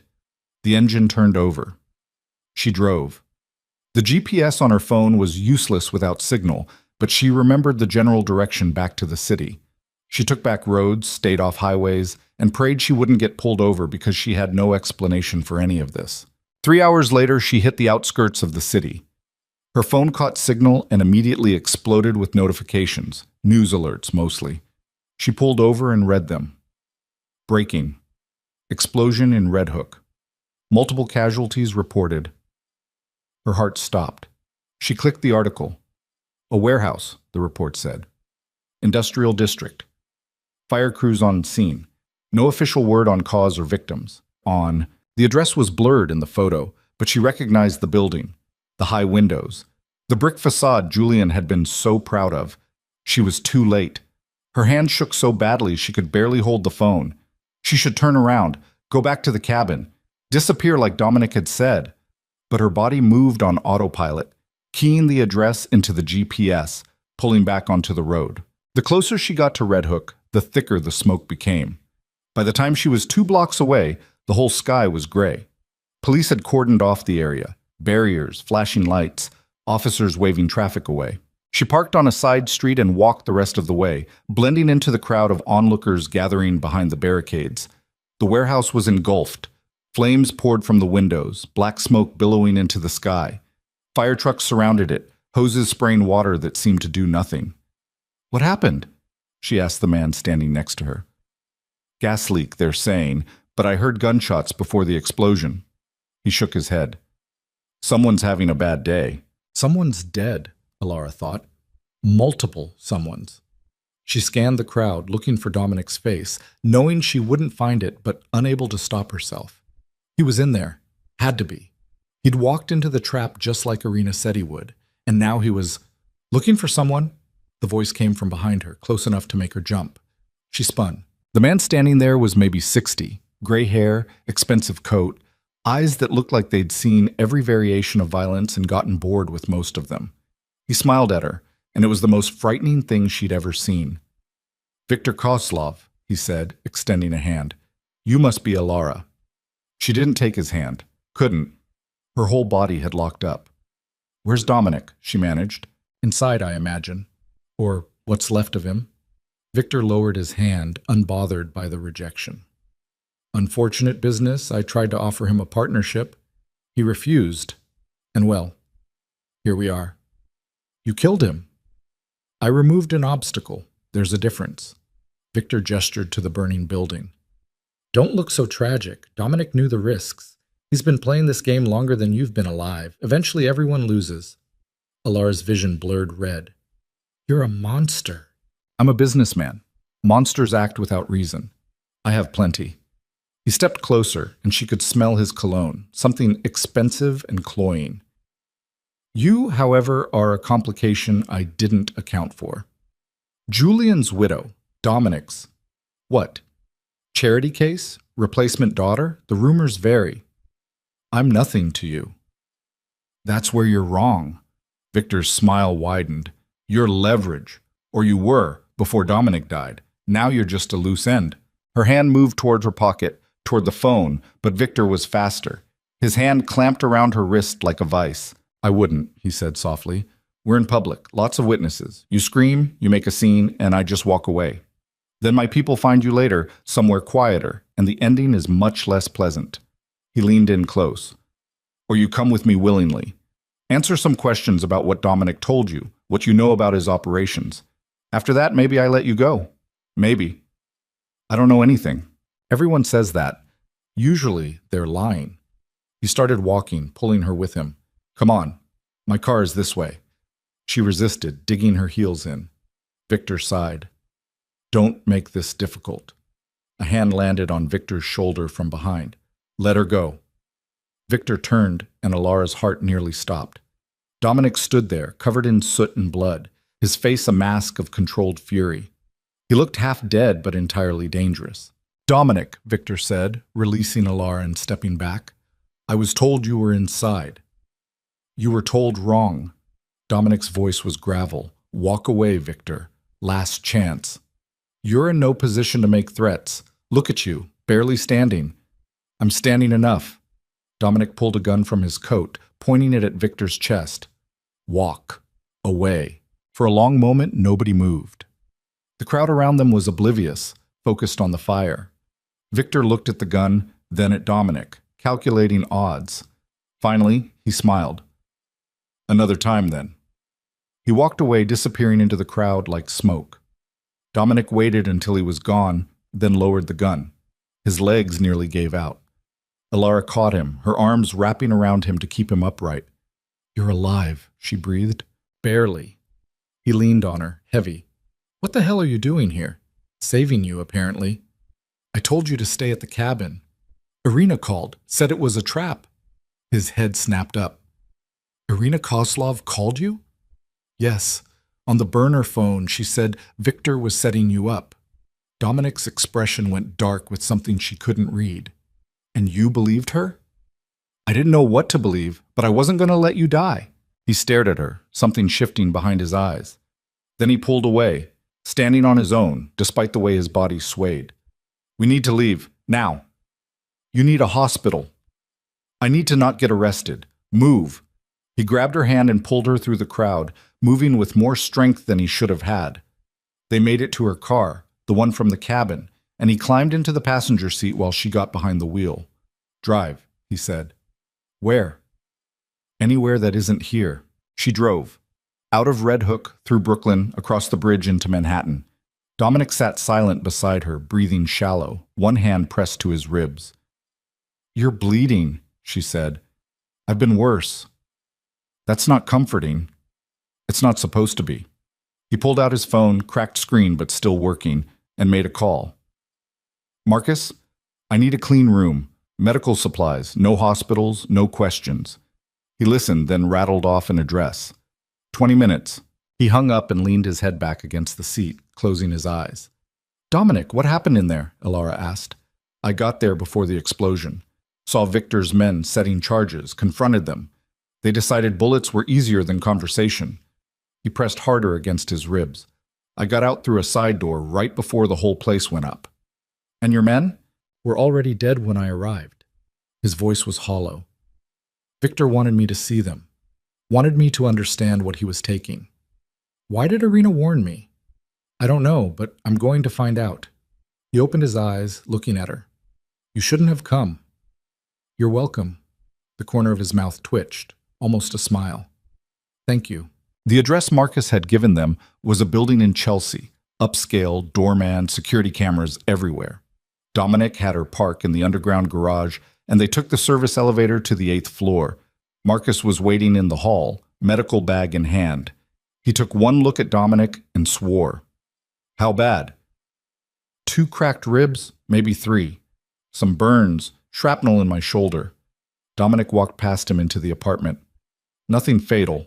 The apartment was sterile, furnished like a hotel. Marcus steered Dominic to the bathroom while Alara stood in the living room, her body finally catching up with the adrenaline crash. Her legs gave out and she sat hard on the couch. From the bathroom, she could hear Marcus working, Dominic's sharp intake of breath, the clink of instruments, low voices discussing damage. She stared at the wall and tried not to think about how close he'd come to dying. tried not to think about what Victor had said. Loose end. An hour later, Marcus emerged, wiping his hands on a towel. He'll live. Barely, but he'll live. He needs rest and antibiotics, but he's refusing both. Of course he is. Elara stood. Can I see him? Be my guest. Maybe you can talk sense into him. She found Dominic in the bathroom, shirtless, bandages wrapped around his torso and shoulder. He was looking at himself in the mirror, cataloging damage. You should rest, she said from the doorway. I should kill Viktor Kozlov. He said it matter-of-factly, like discussing the weather. You can't even stand up straight. Give me a few hours. She moved into the bathroom, standing beside him. Up close, she could see the full extent of it. Bruises blooming across his ribs, burns on his forearm, a cut above his eye that Marcus had stitched.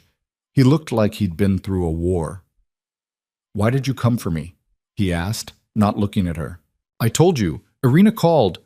You could have ignored it, should have ignored it, but you drove 3 hours into a city that wants you dead to warn a man you barely know. Now he looked at her. Why? She didn't have a good answer, or maybe she did and just didn't want to say it out loud. Because you're the only person who's ever protected me without asking for something in return, she said finally. I asked you to trust me, to stay, to let me handle things my way. That's not the same as owning me, isn't it? The question hung between them. Elara thought about the past few weeks. The house, the protection, the way Dominic had dismantled her problems without asking if she wanted them dismantled. The way he'd called her mine without seeming to realize what it meant. I don't know, she admitted, but right now you're bleeding and half dead, and Viktor Kozlov knows I exist. So maybe we table the philosophical debate and figure out how to survive the next 24 hours. Dominic studied her for a long moment, then nodded. Fair enough. He moved past her into the bedroom, sitting on the edge of the bed with a wince. Marcus had left pills on the nightstand, painkillers probably. Dominic ignored them. Irina called you on the burner Mrs. Chen gave you, he said. That means she has the number, which means Mrs. Chen gave it to her. Elara's stomach sank. You think Mrs. Chen is working with them? I think Mrs. Chen has worked for me for 17 years and I never questioned her loyalty. That was a mistake. He pulled out his phone, dialed. It went to voicemail. He didn't leave a message. Where is she? Elara asked. If she's smart, know where I can find her. He set the phone down. If she's not, I'll know soon enough. What will you do to her? That depends on why she did it. His voice was carefully neutral. If Viktor threatened her family, if he gave her no choice, then we'll talk. If she did it for money or power, or because she thought I was weak. He didn't finish, didn't need to. Elara sat beside him on the bed, careful not to jostle his injuries. This is insane. All of it. People dying, warehouses exploding, families turning on each other. How do you live like this? Carefully, Dominic said, and not for much longer, if Viktor gets his way. So what do we do? He stopped, looking at her. There is no we, Elara. This isn't your fight. It became my fight the second Viktor grabbed me on that street, which is exactly why you need to leave. I can get you out of the city. New identity, new life, somewhere Viktor will never find you. You can start over. Running again. Surviving, he corrected. There's a difference. She thought about it. Really thought about it. New name, new city, new everything. Leave this nightmare behind and build something clean. It would be smart, safe. But safety wasn't what she'd chosen when she got in that car to warn him. Wasn't what she'd chosen when she stood up to Viktor in front of a burning building. No, she said. Elara, no, I'm done running. From Julian, from Viktor, from whatever fresh hell is coming next. You want to fight? Fine, I'll fight with you. You don't know what you're saying. I know exactly what I'm saying. She met his eyes, held them. You protected me when I had nothing. You're not wrong about that. And maybe that does mean I owe you something. So here it is. I'm not leaving. Deal with it. For the first time since she'd met him, Dominic looked genuinely surprised, like she'd done something he hadn't predicted, hadn't planned for. You're going to get yourself killed, he said finally. Probably, but at least I'll go down swinging. He stared at her for another long moment.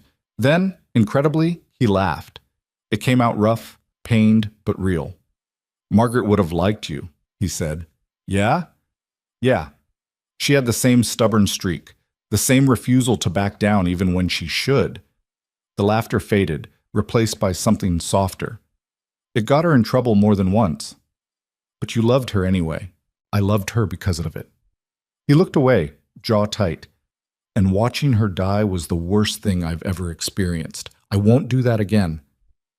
Then don't get attached. Too late. He said it quietly, almost to himself. Before Alara could respond, his phone rang. He glanced at the screen and went very still. It's Mrs. Chen.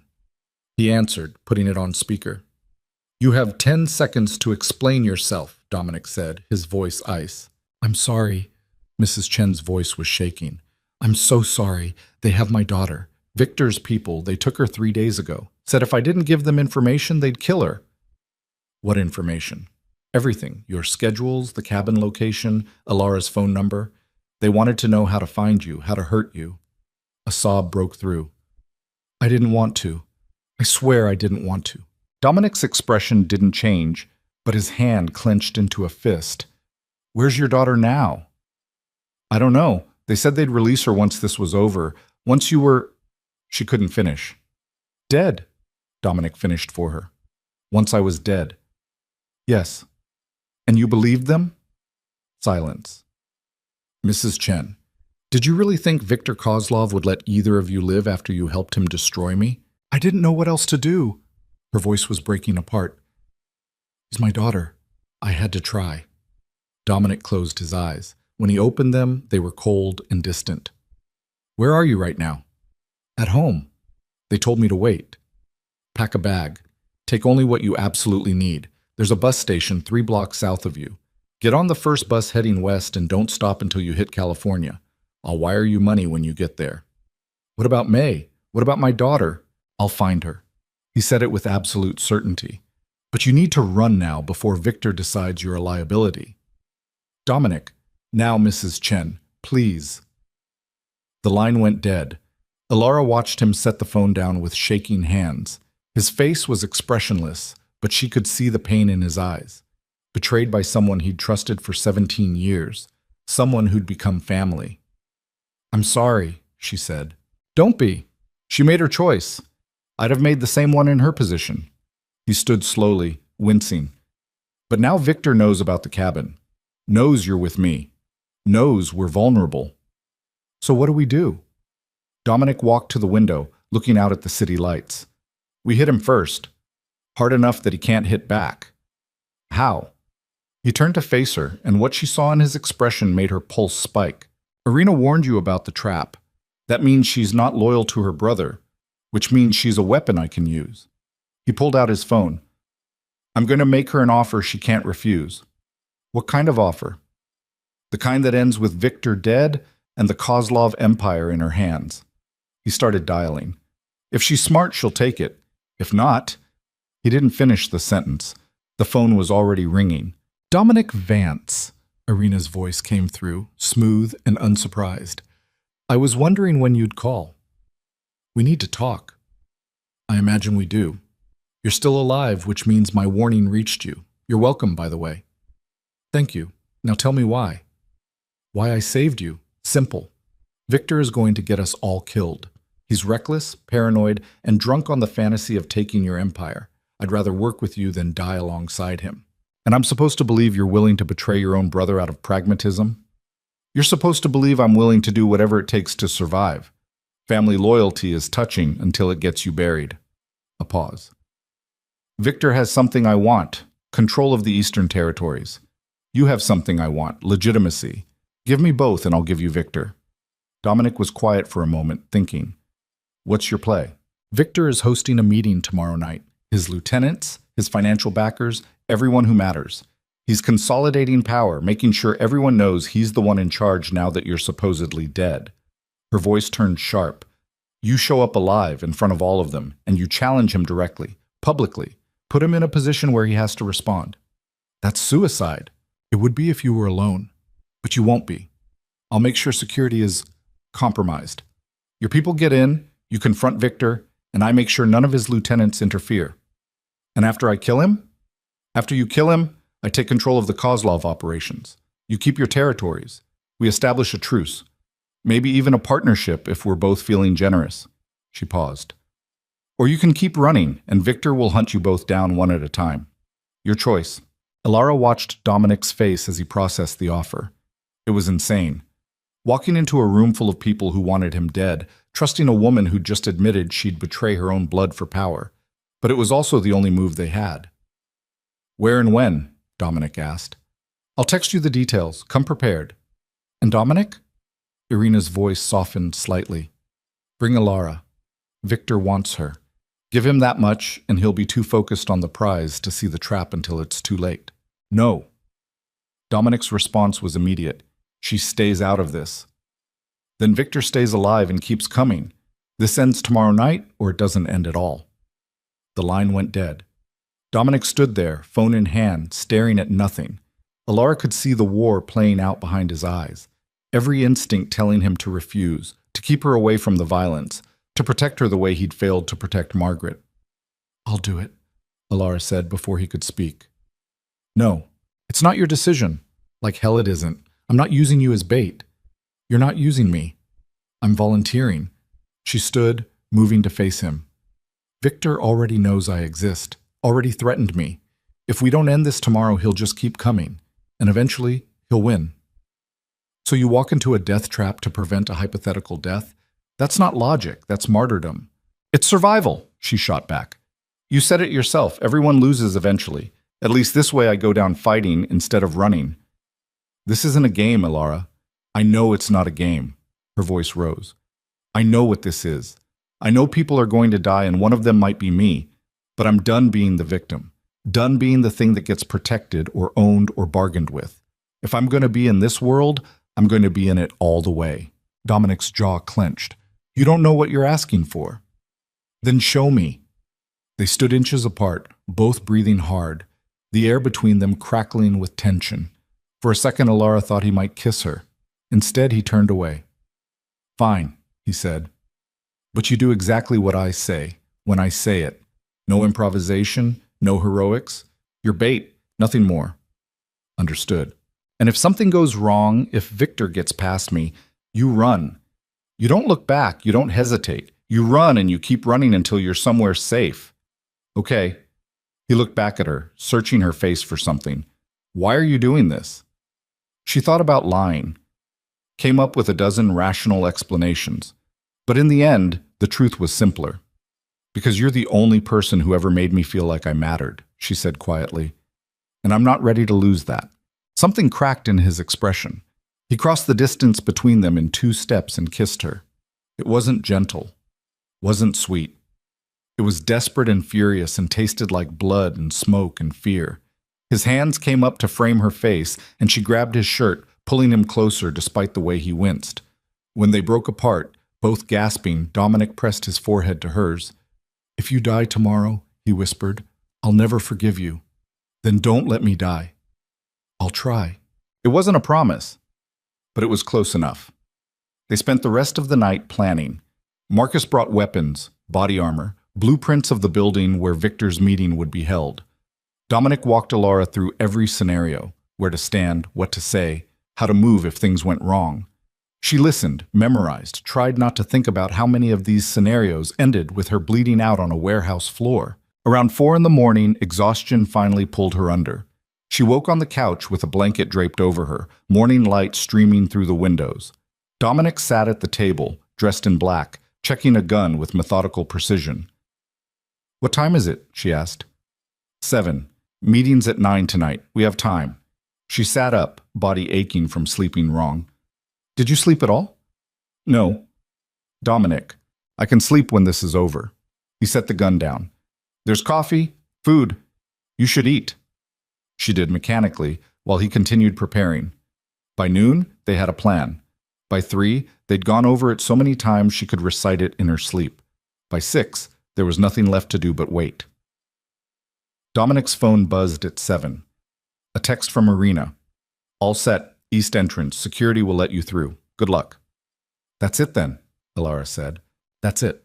Dominic stood, offering her his hand. "Ready?" She took it, standing, Her whole body felt like it was vibrating with fear and adrenaline. No, but let's do it anyway. They drove in silence. The building was in Long Island City, an old factory converted into event space. From the outside, it looked abandoned. Inside, according to Irina, was a room full of killers. They parked 2 blocks away and walked the rest. The east entrance was exactly where Irina said it would be, a service door with a guard posted outside. The guard looked them over, nodded once, and opened the door. Second floor, conference room at the end of the hall. Good luck. They climbed the stairs. Alara's heart was pounding so hard she could feel it in her teeth. Dominic moved beside her, calm and focused, like he'd done this 1,000 times. Maybe he had. The conference room door was closed. They could hear voices inside, low, conversational. Dominic paused outside, looking at her. Last chance to walk away. She shook her head. He pushed open the door. The room went silent.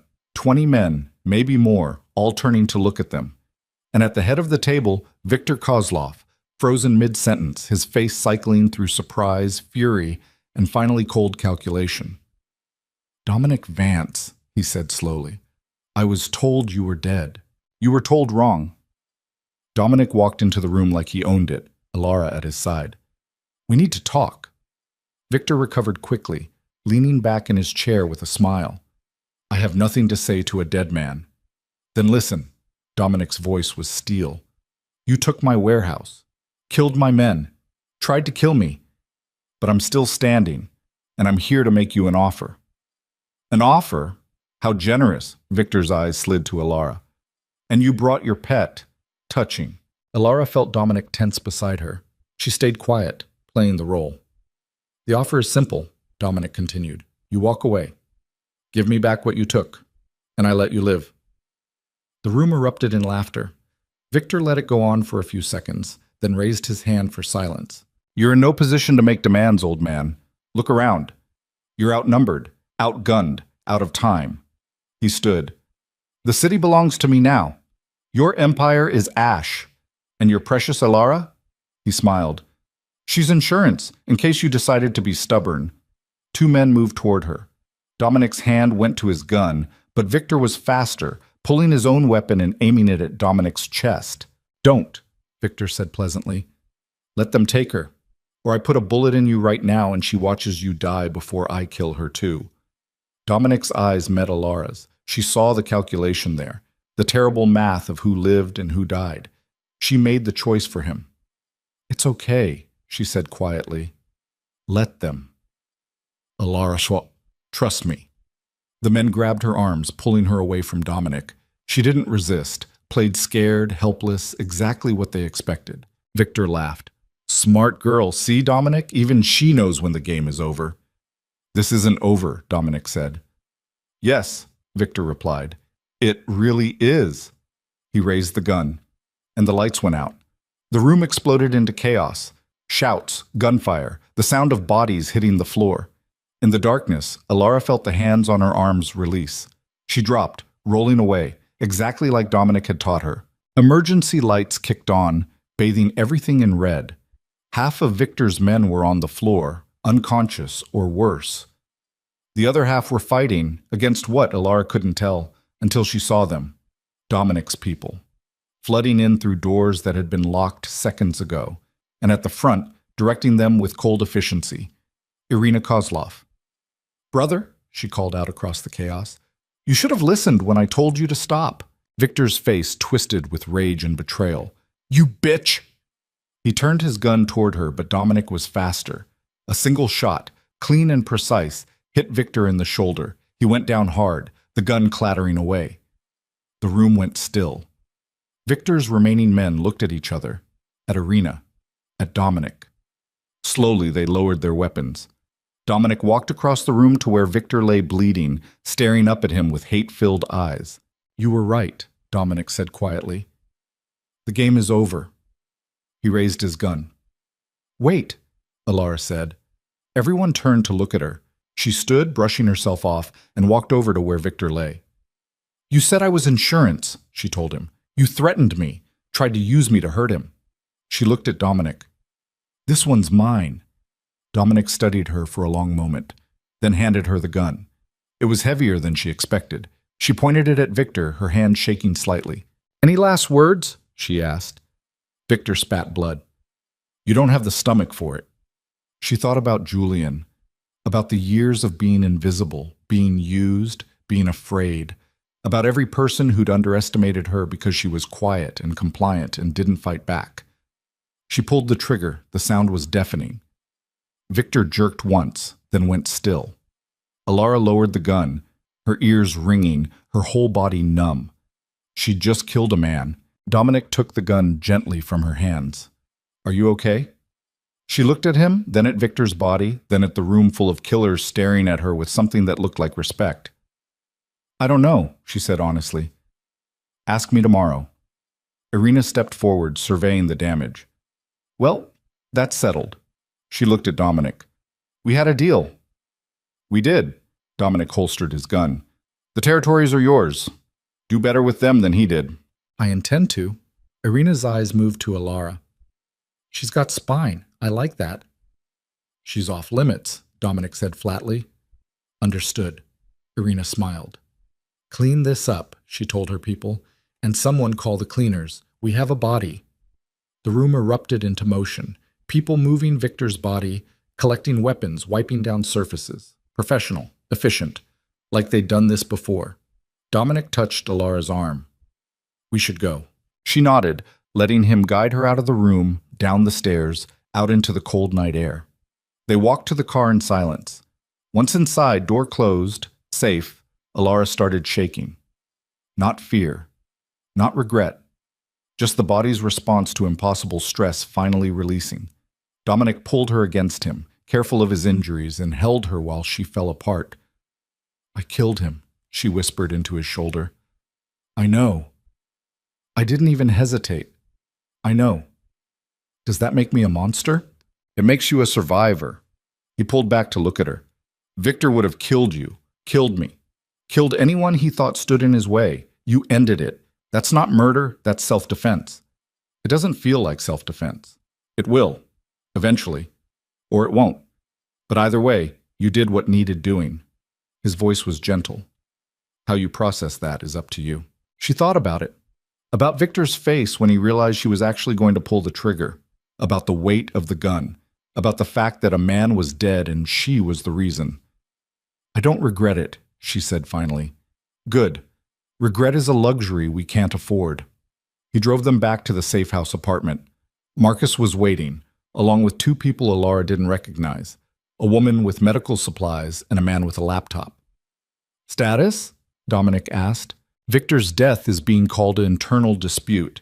Irina's people are already consolidating control, and Mrs. Chen made it to the bus station. She's halfway to Denver." Marcus glanced at Alara. "How are you holding up?" "Ask me tomorrow," she repeated. The doctor checked them both over, Alara for shock, Dominic for his existing injuries, declared them both alive enough. The tech guy did something with phones and computers that Alara didn't understand, but apparently made them harder to track. By midnight, they were alone again. Dominic found Alara on the balcony, staring out at the city. He joined her, standing close enough that their shoulders touched. "What happens now?" she asked. "Now we rebuild. Figure out which parts of my operation are salvageable and which need to be scrapped. Deal with the fallout from Victor's death. Make sure Irina honors our agreement." He paused. "You don't have to be part of any of it. I can still get you out. New life, clean break." "Is that what you want?" "What I want doesn't matter." "It does to me." He looked at her then, really looked at her, with an expression she couldn't quite read. "I want you to stay," he said quietly. "But not because you owe me, or because you're afraid, or because you don't know where else to go. If you stay, it has to be because it's what you want. Because this life, this dangerous, complicated, probably doomed life, is something you choose." Alara thought about the woman she'd been 3 months ago. The one who'd walked out of that gala with nothing but her phone and her dignity. The one who'd been invisible, disposable, afraid. She wasn't that woman anymore. "I choose this," she said. "I choose you." Dominic's breath caught. Then he kissed her again, soft this time, like something precious. When they broke apart, he rested his forehead against hers.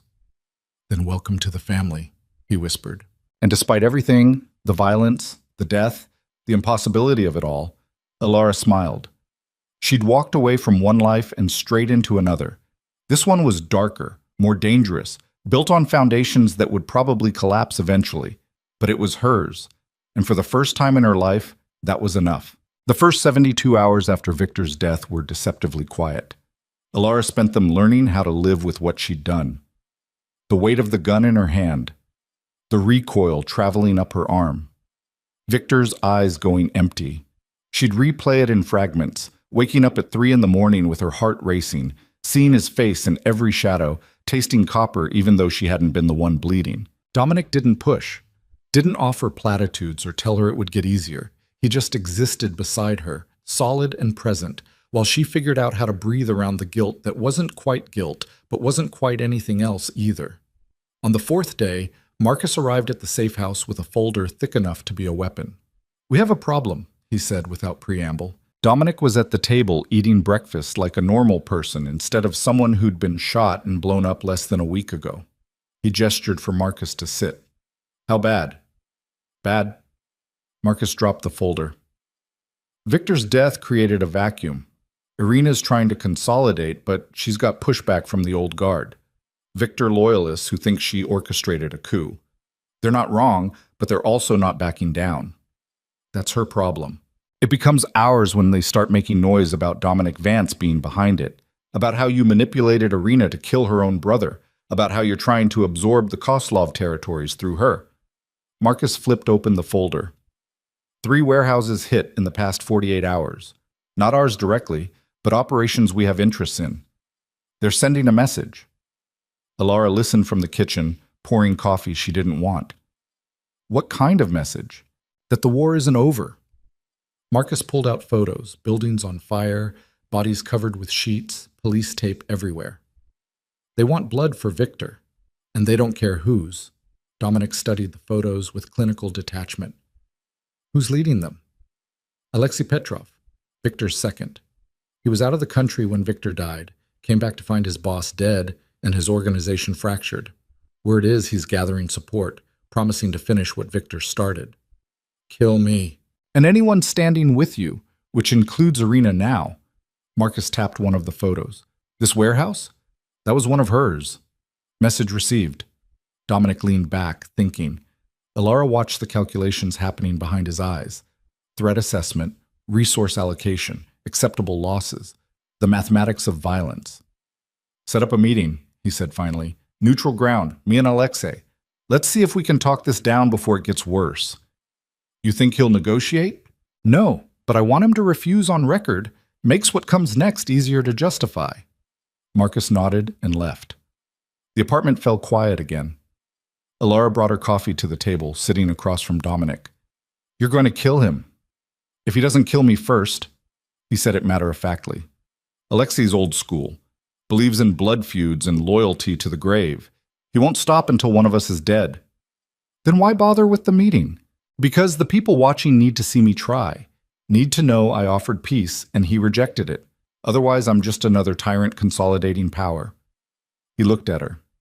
Perception matters in this world, almost as much as reality. What's the reality? The reality is Alexei will walk into that meeting planning to kill me, and I'll be ready. She sipped her coffee. It had gone cold. Where do I fit in this?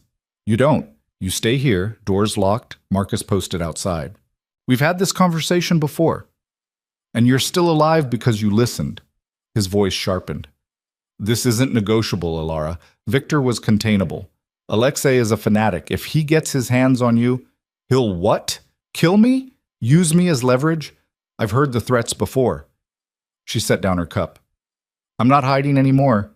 This isn't about hiding. It's about not being stupid. Then teach me not to be stupid.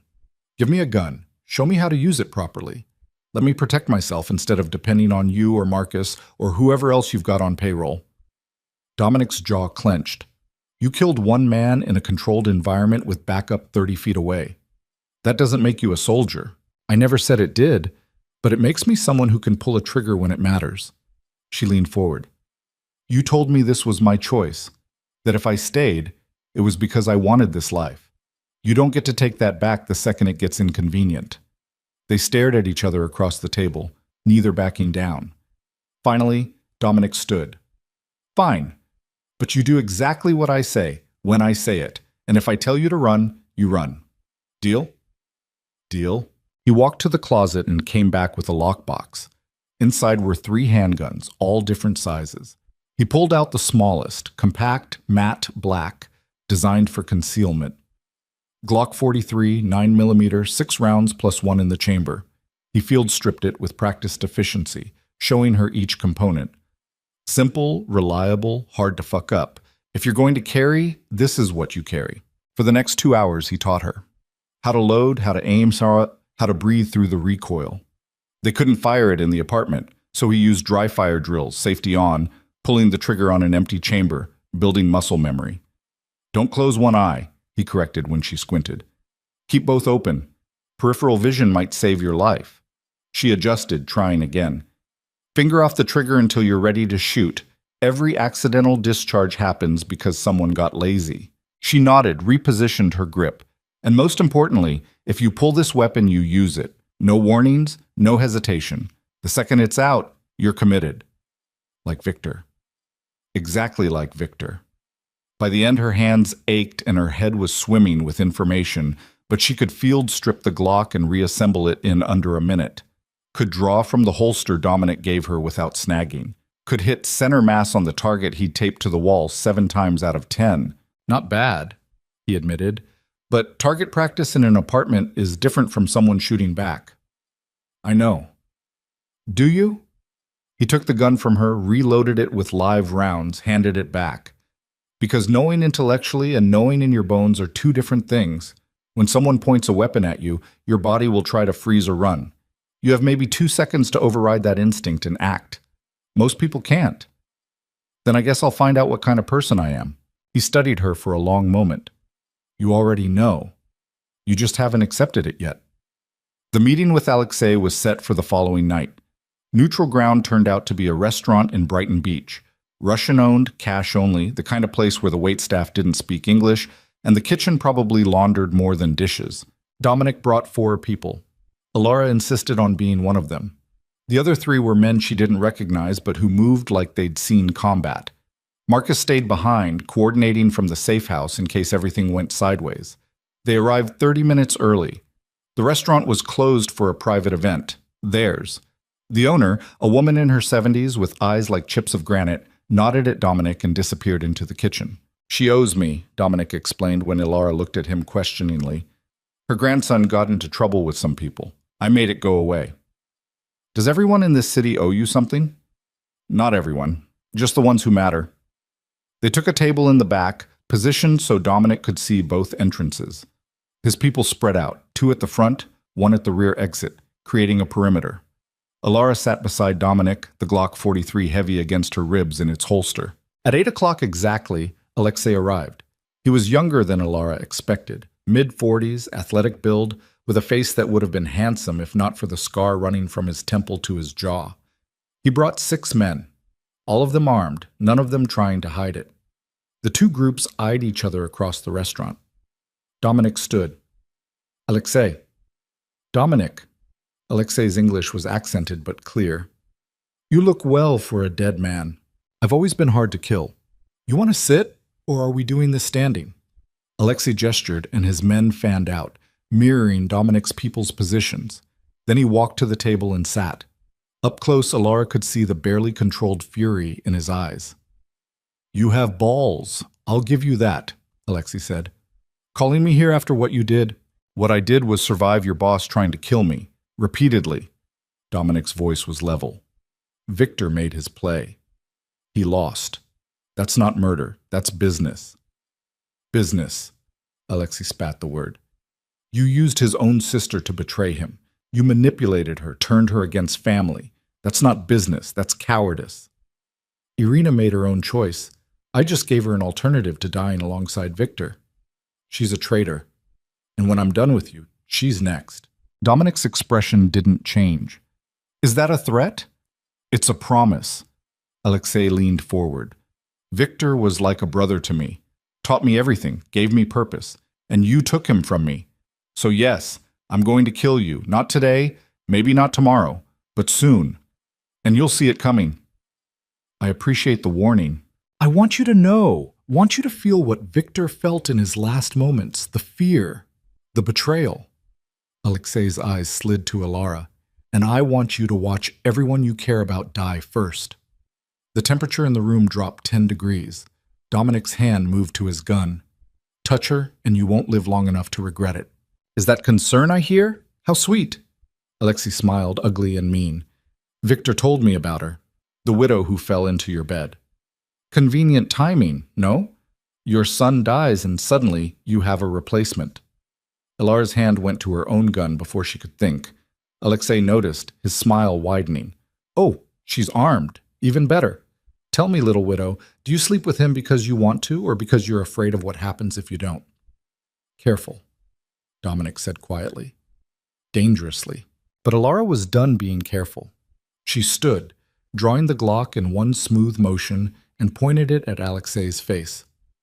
I sleep with him because I choose to, just like I chose to put a bullet in Victor's head. Just like I'll choose to put one in yours if you keep talking. The room went silent. Every gun was out now, everyone pointing at someone. One wrong move and the restaurant would become a slaughterhouse. Alexei didn't flinch, just looked at her with something that might have been respect. You've got fire. I can see why he keeps you. He stood slowly, hands visible. But fire burns out, and when it does, you'll just be another body I step over. He walked toward the exit. His men followed, backing out with weapons still raised. At the door, Alexei paused. 2 weeks, he said. That's how long you have to get your affairs in order.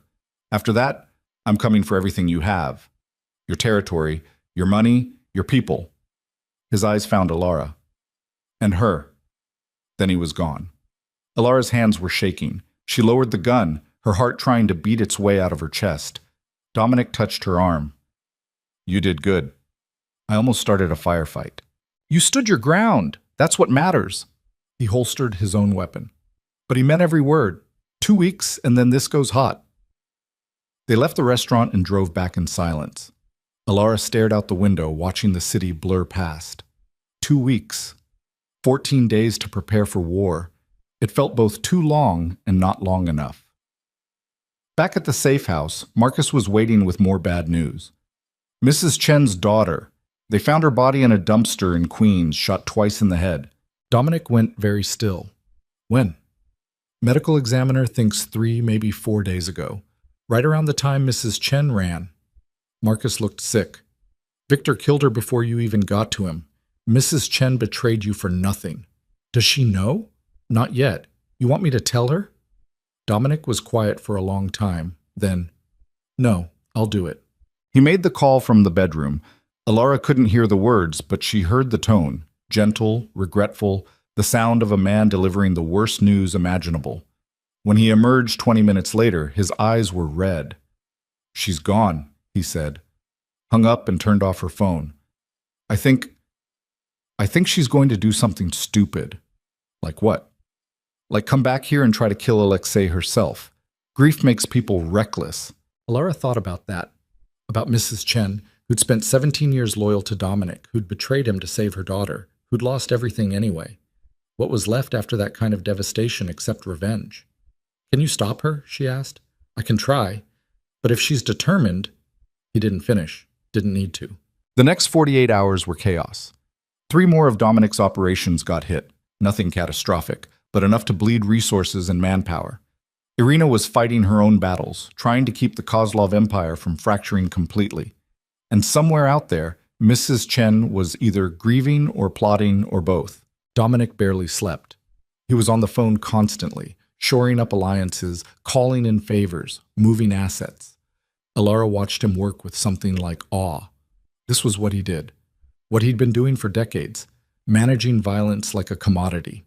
On the 6th day, Irina called. We need to meet, in person, now. They met at a park in Queens, neutral territory, both sides bringing minimal security. Irina looked tired, dark circles under her eyes, her usual polish replaced by something harder. Alexei's gathering an army, she said without preamble. He's reached out to every organization with a grudge against either of us, offering territory, money, whatever it takes. By my count, he's got at least 40 soldiers ready to move. Against both of us or just me? Dominic asked. Both. He sees us as one target now. Take us down together, divide the spoils. She pulled out her phone, showed them photos of men gathering at various locations.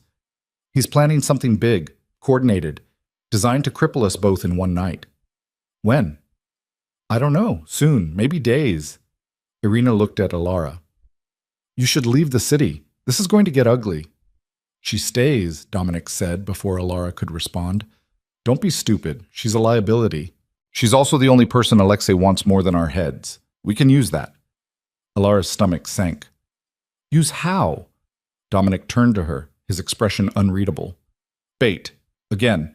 But this time we control the entire trap. Absolutely not, Irina said. Alexei's not Victor. He won't be distracted by... He'll be distracted by the chance to hurt me. Dominic's voice was cold, calculated. We let word slip that Alara's somewhere vulnerable. Alexei sends people to grab her. We're waiting. Take out his soldiers, thin his numbers, maybe grab one for questioning. And if they actually get her? Alara asked. They won't. I'll have 20 people in position, but Alexei doesn't know that. He'll see an opportunity and take it. Irina studied him. You're willing to risk her like that? I'm willing to do whatever it takes to end this. He looked at Alara. But only if she agrees. Every rational part of Alara's brain screamed to say no, to refuse to be bait, to demand he find another way, to get on a plane and fly somewhere Alexei Petrov would never find her. But rationality had stopped being useful the day she walked out of that gala. What do you need me to do? She asked. The plan was simple in concept, nightmarish in execution. Marcus would leak information through carefully chosen channels. That Alara was staying at a hotel in Midtown, under a fake name, with minimal security. The leak would be credible enough to reach Alexei, but not so obvious that it screamed trap. Dominic would position his people throughout the hotel and surrounding blocks. Alara would be in the room, visible through windows at certain times, following a pattern that looked like someone trying to lay low, but not quite succeeding. When Alexei's people came, Dominic's team would close in. Clean, quiet, over in minutes. That was the plan. Alara moved into the hotel 3 days later. The room was on the 7th floor, corner suite, windows facing 2 streets. Marcus had swept it for bugs and cameras, declared it clean. Dominic's people took over the adjacent rooms, the floor above and the floor below. Remember, Dominic said, helping her unpack the minimal belongings Marcus had provided. Stay away from the windows except at the designated times. Don't answer the door for anyone. If shooting starts, get in the bathroom and stay down. I know. And keep your phone on you. Speed dial 1 is me. Speed dial 2 is Marcus. You hit either of those, we're through the door in 30 seconds. Dominic, she caught his hand. I know. You've told me 100 times. He pulled her close, kissing her forehead. I can't lose you. Then don't let them take me. I won't. He left. She was alone with the gun on her hip and the fear crawling up her spine. The first day, nothing happened. She followed the routine, appearance at the window at noon, again at 4, again at 8, ordered room service under the fake name, watched TV with the volume low, waited. The second day, Marcus called. We've got chatter. Alexei knows you're there. Looks like he's planning something for tonight. Her mouth went dry. How many? At least 6, maybe more. They're being careful about communications. A pause. You can still back out. No. Figured you'd say that.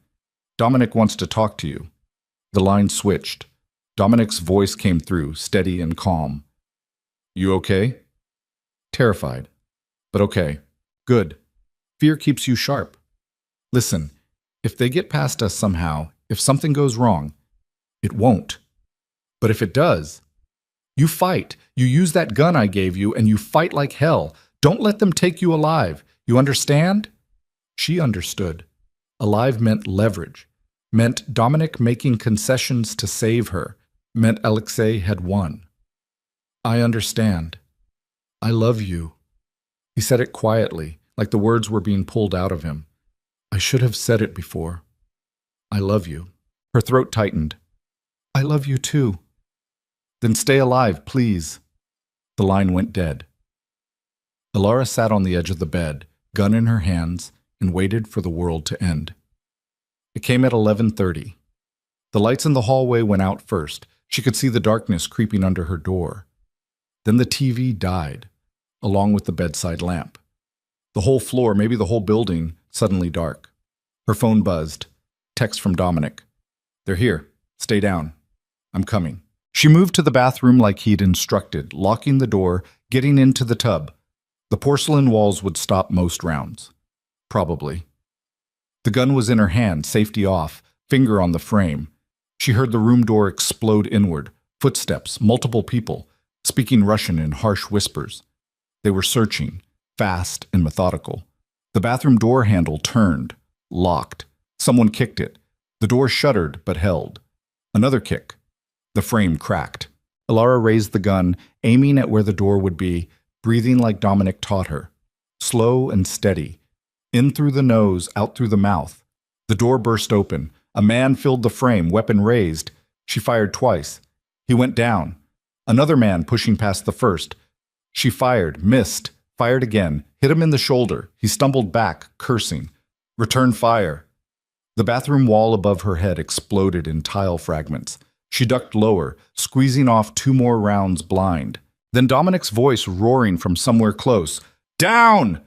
Gunfire, screaming, the sound of bodies hitting the floor, silence. "Alara! Alara! Here!" Her voice came out hoarse. "I'm here!" Footsteps running. Dominic appeared in the bathroom doorway, covered in blood that probably wasn't his, eyes wild. "Are you hit?" She shook her head, couldn't speak. He pulled her out of the tub, checking her over with shaking hands, not quite believing she was intact. "The room's clear," Marcus called from somewhere. "But we've got more coming. Building security's been compromised." Dominic pulled Alara toward the door. The suite was carnage. 3 bodies, blood pooling on the carpet, the smell of gunpowder thick enough to taste. She tried not to look at the faces. They ran. Down the hall, past Dominic's people taking defensive positions, into the stairwell. Down 7 flights, legs burning, lungs screaming. Emerged into the lobby to find it empty except for Dominic's men holding the exits. A car screeched to a stop outside. They piled in. Marcus was driving, foot already on the gas. They were 3 blocks away when the first explosion hit. Alara twisted to look back. The hotel was burning, flames pouring from the 7th floor. More explosions followed, smaller, sequential, like dominoes falling. "They rigged it," Marcus said. "Soon as their people went in, they planned to blow the whole building. Everyone inside, us, them, civilians, didn't matter." Dominic's face was stone. How many people were in that hotel? At capacity? Maybe 200. "Get me a number. Actual casualties, and find out where Alexei is. Now." Marcus made calls while he drove. Alara sat in the back seat, still holding her gun, still shaking. She'd killed another man tonight, maybe 2. And Alexei had just tried to burn down a building full of innocent people to get to her. This wasn't war. This was extermination. They made it back to the safe house. Marcus's phone rang constantly. Updates, bad news, worse news. Final count. 37 dead, 60 injured. Most of them guests who'd been sleeping when the building went up. Dominic listened to the numbers with a face like carved granite. When Marcus finally stopped talking, Dominic walked to the window and stood there for a long time. "This ends tomorrow," he said finally. "I don't care what it costs. Alexei dies. His entire operation dies. We burn it all down and salt the earth." "How?" Alara asked. He turned to look at her. "The way we should have from the start. We stop playing defense and take the fight to him. He'll be expecting that. Good. Let him expect it." Dominic's eyes were cold, empty. 37 people are dead because of me. Because I tried to be smart, tried to minimize casualties, tried to end this clean. No more. Tomorrow, we go loud. We hit every property he owns, every person in his organization, everything he's built. And we don't stop until there's nothing left. "That's suicide," Marcus said. "He's got 40 soldiers at least. We've got maybe 20 on a good day. Then we even the odds." Dominic pulled out his phone. "I'm calling in every favor I'm owed. Every organization that owes me, every independent operator who wants a piece of Alexei's territory. By morning, we'll have 50. By tomorrow night, Alexei Petrov is history. He started making calls. Within an hour, people started arriving at the safe house.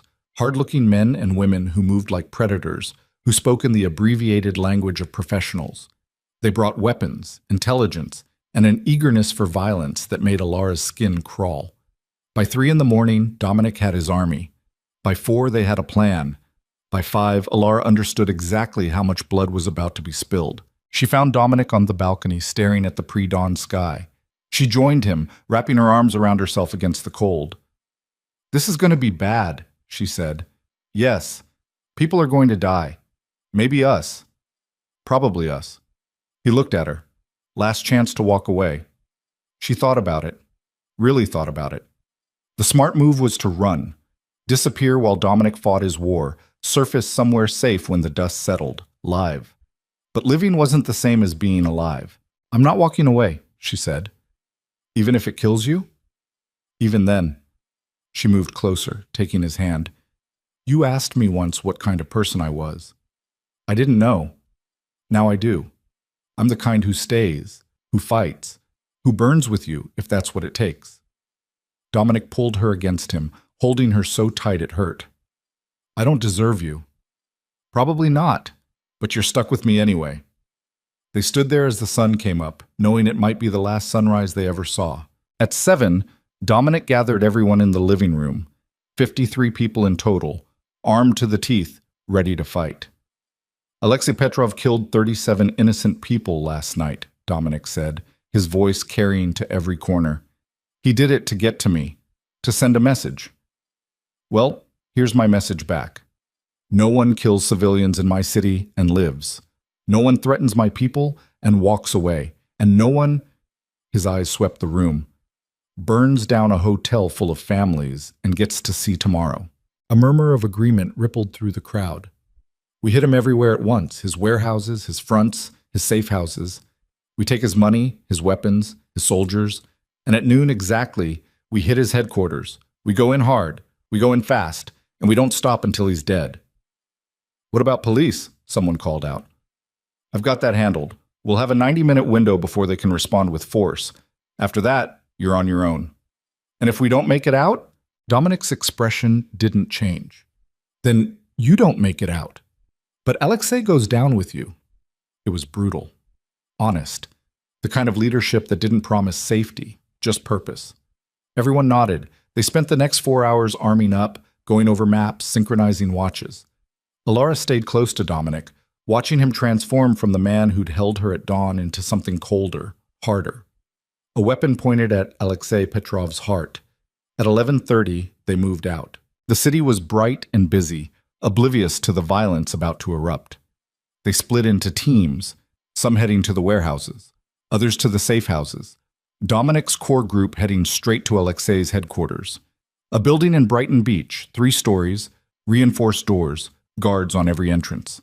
They parked 2 blocks away. Dominic turned to his team. "You know the plan.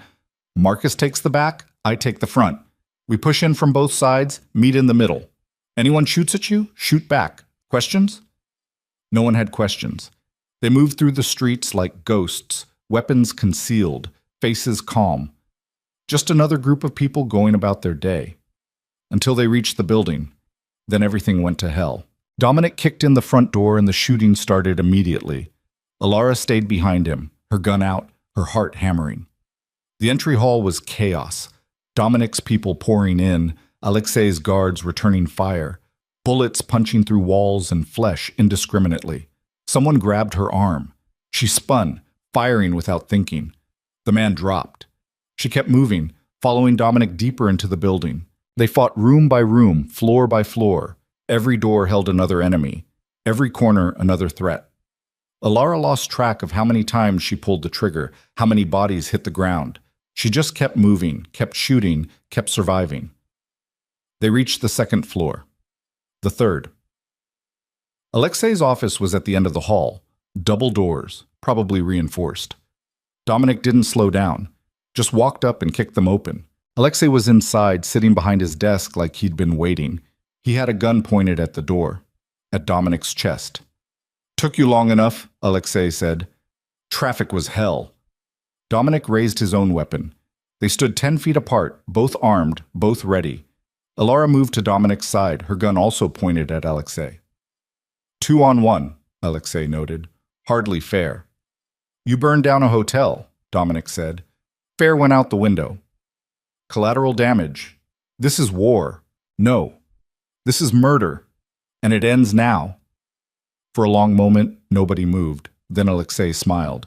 You're right. It does end now. He pulled the trigger. Dominic moved. The bullet meant for his chest hit his shoulder instead, spinning him around. Alara fired, hitting Alexei in the leg. He went down but kept shooting. Chaos. Gunfire. Dominic returning fire despite the blood pouring from his shoulder. Alexei trying to stand, collapsing. Alara emptying her magazine, her ears ringing, her vision narrowed to tunnel focus. When the smoke cleared, Alexei was on the floor, bleeding from multiple wounds. Not dead, but close. Dominic stood over him, gun pointed at his head. Any last words? Alexei laughed, wet and painful. Victor was right about you. You're weak. Too much conscience. You're dying because of my conscience? I'm dying because you let yourself care. About her. About civilians. About doing things the right way. He coughed blood. In this world, that makes you weak. Dominic pulled the trigger. The gunshot echoed in the sudden silence. Alexei stopped moving. It was over. Dominic swayed, blood loss catching up to him. Alara caught him before he fell, lowering him to the floor. You're hit, she said stupidly. Notice that? His voice was fading. Get Marcus, need to get out before... Sirens. Distant, but getting closer. Marcus burst through the door. We need to move. Now. Police are 3 minutes out. They half-carried Dominic down the stairs, through the building, out into the street. The car was where they'd left it. They piled in. Marcus drove, fast and reckless, while Alara tried to stop Dominic's bleeding with her bare hands. Stay with me, she begged. Please, stay with me. I'm here. His hand found hers, squeezed weakly. We won? We won. Good. His eyes closed. Tell me when we're safe. He passed out. The next hours were a blur. Marcus took them to a doctor, not a hospital, just a guy who asked no questions and had steady hands. The bullet came out. The wound got stitched. Dominic was given antibiotics and painkillers and strict orders to not move for at least a week. He woke up 12 hours later, groggy and disoriented, in a bed Alara didn't recognize. Where's... Safe house. Different one. Marcus thought it was smart to relocate. She was sitting beside the bed, still wearing yesterday's blood-stained clothes. How do you feel? Like I got shot. Funny. But she was crying, relief overwhelming everything else. He reached up, wiping her tears with his good hand. We're alive. Yeah. Alexei's dead. Yeah. Then why are you crying? Because I thought I lost you. Because 37 people died. Because this is insane and I should hate it. But I don't, and that makes me insane too. The words tumbled out, everything she'd been holding back. Because I killed people, Dominic, multiple people, and I don't even feel guilty. I just feel relieved that it's over, that we survived. What kind of person does that make me? He pulled her down beside him, holding her while she fell apart. It makes you human. It makes you a survivor. It makes you someone I'm grateful to have beside me. Even if I'm as damaged as you are? Especially then. They lay there together, broken and bloody and alive. Outside, the city continued like nothing had happened. But inside this room, everything had changed. Alara had walked into Dominic's world as a victim. She was leaving it as something else entirely. The question was, could she live with what she'd become? She closed her eyes and held on to Dominic and decided that questions like that were for people who had the luxury of normal lives. She wasn't one of those people anymore. And somehow, impossibly, she was okay with that. Dominic spent the next 3 days in bed, drifting in and out of sleep while his body fought off infection and blood loss. Alara stayed beside him, changing bandages, monitoring his fever, barely sleeping herself. The doctor came twice a day, checking vitals, adjusting medications, assuring her he'd survive. She believed him on the second day. By the third, she was almost certain. On the fourth day, Dominic woke up clear-eyed and coherent, looking more like himself than he had since the shooting. You look terrible, he said. Alara glanced at her reflection in the window. He wasn't wrong. Dark circles, unwashed hair, clothes she'd been wearing for God knows how long. You've looked better yourself. Fair point. He tried to sit up, winced, accepted her help. How long was I out? 3.5 days, on and off. What did I miss? She pulled up a chair, wondering where to start. Alexei's organization collapsed within hours of his death. Most of his people scattered. A few tried to hold territory, but Irina's forces moved in fast. She controls everything now, the whole Kozlov empire. Smart. He shifted, testing his shoulder. What else? The hotel fire. Official story is gas leak. No mention of gunfights or bodies. Someone buried it. I made calls before we hit Alexei. Called in favors with people who could control the narrative. His expression was grim. 37 people still died, but at least their families won't know it was murder. Is that better? I don't know. Probably not. He looked at her. Marcus? Coordinating cleanup, making sure everyone who helped us got paid and disappeared. He'll be back later today. And you? How are you holding up? Alara thought about the question. Really thought about it. She'd killed men, watched people die, held Dominic while he bled, spent 4 days terrified he wouldn't wake up. I don't know, she said honestly. Ask me in a week. He reached for her hand. She let him take it, his grip weak but present. I'm sorry, he said. For what? For dragging you into this. For making you into something you weren't supposed to be. For... He stopped, searching for words. For changing you. She thought about the woman she'd been 6 months ago. The one who'd stood in that ballroom, invisible and irrelevant, watching her husband flirt with another woman. That woman felt like a stranger now. Someone Alara had known briefly and then forgotten. You didn't change me, she said finally. You just gave me permission to become who I already was. A killer? A survivor. She squeezed his hand. There's a difference. Before he could respond, Marcus arrived with news. We've got a problem, he said, not bothering with pleasantries. Julian's mother, Catherine Vance.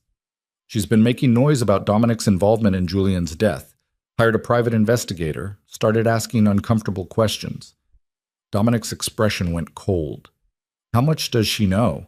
Enough to be dangerous, not enough to prove anything. Yet. Marcus set down his briefcase, pulled out documents. The investigator's good. He's traced money movements, connected dots. Give him another month and he'll have enough to go to the FBI. So we stop him. We tried. He's not for sale, and his findings are backed up in multiple locations. We make him disappear, everything goes public automatically. Alara watched Dominic process this. Catherine Vance, Julian's mother. The woman who taught him how to manipulate, how to lie, how to destroy people quietly. The woman who'd orchestrated the smear campaign against Alara, who'd probably coached Julian on every move he'd made. Where is she now? Dominic asked. Her estate in Connecticut, heavily secured. She's not taking chances. Smart of her. Dominic stood slowly, his shoulder protesting. Set up a meeting, neutral ground, just her and me. That's a bad idea. It's the only idea that doesn't end with the FBI crawling through my entire operation. He looked at Alara. I need to handle this. I'm coming with you. No, not negotiable. Her voice was firm. Catherine hates me, blames me for Julian leaving. If you go alone, she'll never believe anything you say. But if we both go, if we present a united front, maybe she listens. Or she has us both killed. Then we die together. Alara stood, moving beside him. But I'm not letting you walk into another trap alone. Dominic looked at Marcus, who shrugged. She's got a point. Catherine might talk if she thinks there's something to gain, and having Alara there might humanize you. I don't need to be humanized. Yes, Alara said quietly. You do. The meeting was set for 3 days later, giving Dominic time to heal enough to move without bleeding through his shirt. They drove to Connecticut on a gray morning that threatened rain, the sky heavy and oppressive. Catherine's estate was exactly what Alara expected. Old money trying desperately to look older, all manicured lawns and colonial architecture and gates that cost more than most people's houses. Security checked them at the entrance, confiscated their weapons, made them wait in the car while someone verified their identities. Finally, they were allowed through. Catherine met them in a sitting room that looked like a museum. Antique furniture, oil paintings, the smell of furniture polish, and old secrets. She sat in a high-backed chair like a throne, wearing pearls and an expression that could freeze hell. She looked at Dominic first, then let her gaze slide to Alara with undisguised contempt. "You have nerve coming here," Catherine said. "We need to talk," Dominic replied, taking a seat without being invited. Alara sat beside him, back straight, meeting Catherine's stare without flinching. "We have nothing to discuss. You killed my son." "No, I didn't." "Don't insult my intelligence," Catherine's voice was ice. "Julian dies in a convenient accident right after leaving you damaging information about your operations. Then Viktor Koslov, the man Julian was working with, also dies, along with Alexei Petrov. And you expect me to believe you had nothing to do with any of it? I expect you to listen to the truth." Dominic leaned forward. "Julian betrayed me. That's accurate. He was selling information to Viktor, trying to destroy everything I'd built. But I didn't kill him. Someone else did. Someone who wanted to protect me before I knew I needed protecting." "Who?" "I don't know, but it wasn't me." Catherine laughed, sharp and bitter. "You're a liar, just like you've always been. You manipulated my son from the day he was born, turned him into a reflection of your criminal empire, and when he finally tried to escape, you had him murdered." "I tried to keep him away from the business," Dominic said, his voice tight. "I gave him legitimate companies, clean money, a life separate from what I do. He chose to come back, chose to get involved. And yes, when he betrayed me, I would have dealt with it, but someone beat me to it." "Convenient story." "It's the truth." "Then prove it." Catherine's eyes narrowed. "Show me evidence. Give me something besides your word." Dominic pulled out a folder Marcus had prepared. Inside were financial records, phone logs, security footage, everything that documented Julian's betrayal and the timeline of his death. "This shows Julian meeting with Viktor. This shows money moving from your son's accounts to Koslov shell companies. This shows him at my warehouse 3 days before it was hit, photographing documents." Dominic spread the papers across the coffee table. "Your son was a traitor, but he was still my son, and I didn't kill him." Catherine looked at the documents without touching them. Her face revealed nothing, but Alara could see the war happening behind her eyes. Grief fighting with pride, love battling with the need to blame someone. "Even if I believed you," Catherine said finally, "it doesn't change what you are, what you turned him into." "No, it doesn't." Dominic's voice softened. "Julian was broken. I saw it too late. Margaret saw it years ago, and I didn't listen. I thought I could fix him, or at least manage him. I was wrong, and that's on me." "So you admit it?" "I admit I failed him. I admit I should have cut him off, forced him to face consequences, made him into his own man instead of trying to make him into mine." Dominic's jaw tightened. "But I didn't kill him. And if you send your investigator to the FBI, all you'll do is destroy his memory. Everything Julian built, the legitimate businesses, the reputation, the life he had, it'll all be exposed as a front for my operations. Is that what you want? Your son remembered as a criminal?" Catherine was quiet for a long time. Then her eyes moved to Alara. "And you? What's your role in this?" Alara met her gaze steadily.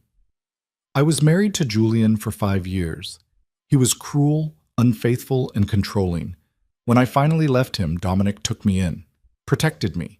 And yes, I've done things I'm not proud of to survive. But I didn't kill Julian either." "You expect me to believe you cared about him?" "No. I expect you to believe I'm telling the truth." Alara's voice was calm, measured. "Julian was your son. I understand your need to blame someone. But Dominic didn't kill him, and neither did I. Someone else did. Someone we're still looking for. Why should I believe either of you?" "Because we came here," Dominic said. "If I'd killed Julian, the last thing I'd do is sit in your house and give you evidence of his crimes. I'd let your investigator dig, find nothing concrete, and eventually give up. But I'm here because I want you to know the truth, and because I'm asking you to let this go." "Let it go?" Catherine's voice rose. "My son is dead. I know. And I'm sorry. Sorrier than you'll ever understand." Dominic stood slowly.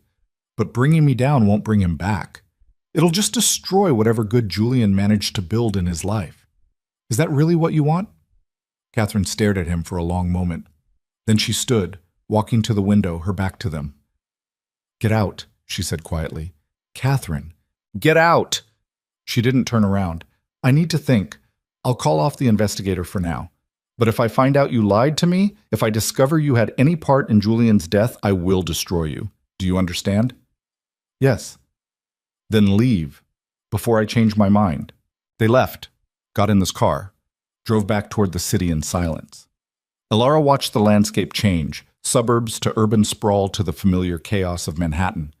Dominic drove with one hand, the other pressed unconsciously against his healing shoulder.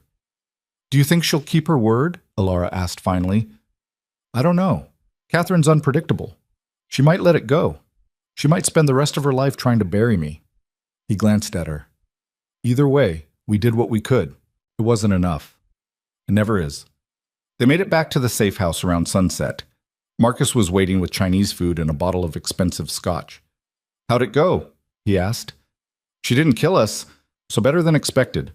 Dominic accepted the scotch, poured 3 glasses. Any other disasters while we were gone?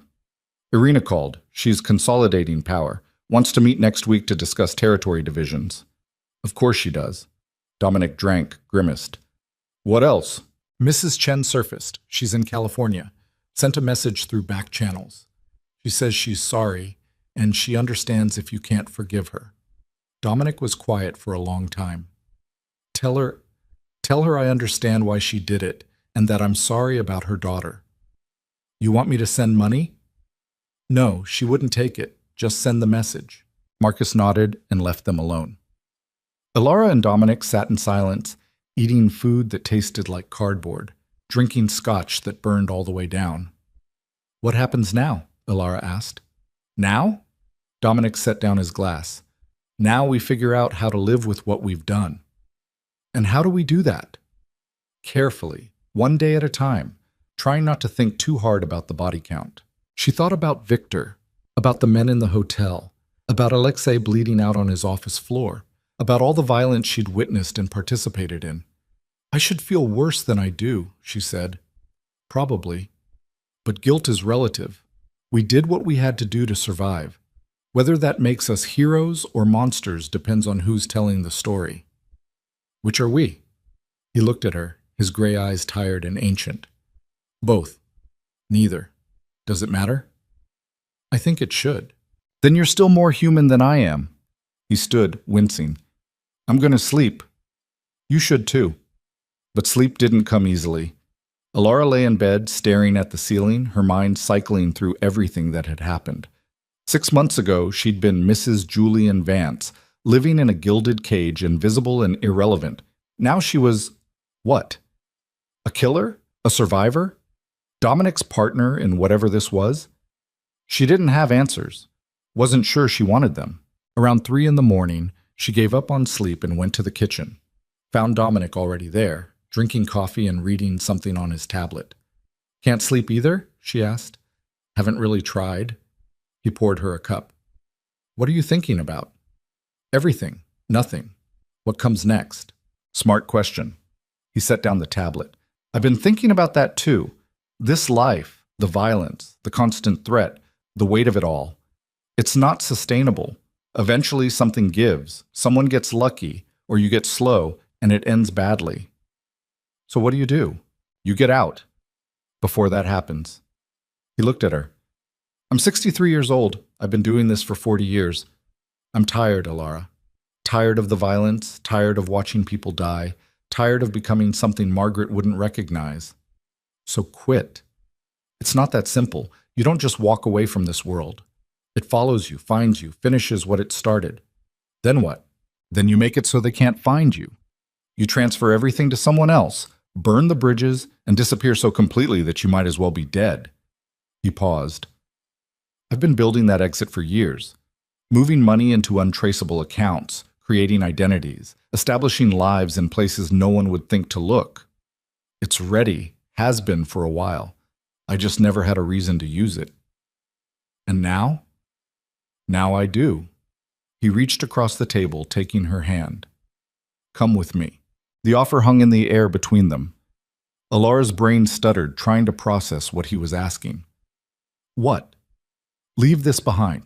All of it. We take new names, move somewhere quiet, and build something that doesn't involve blood and death and constant fear. His grip tightened.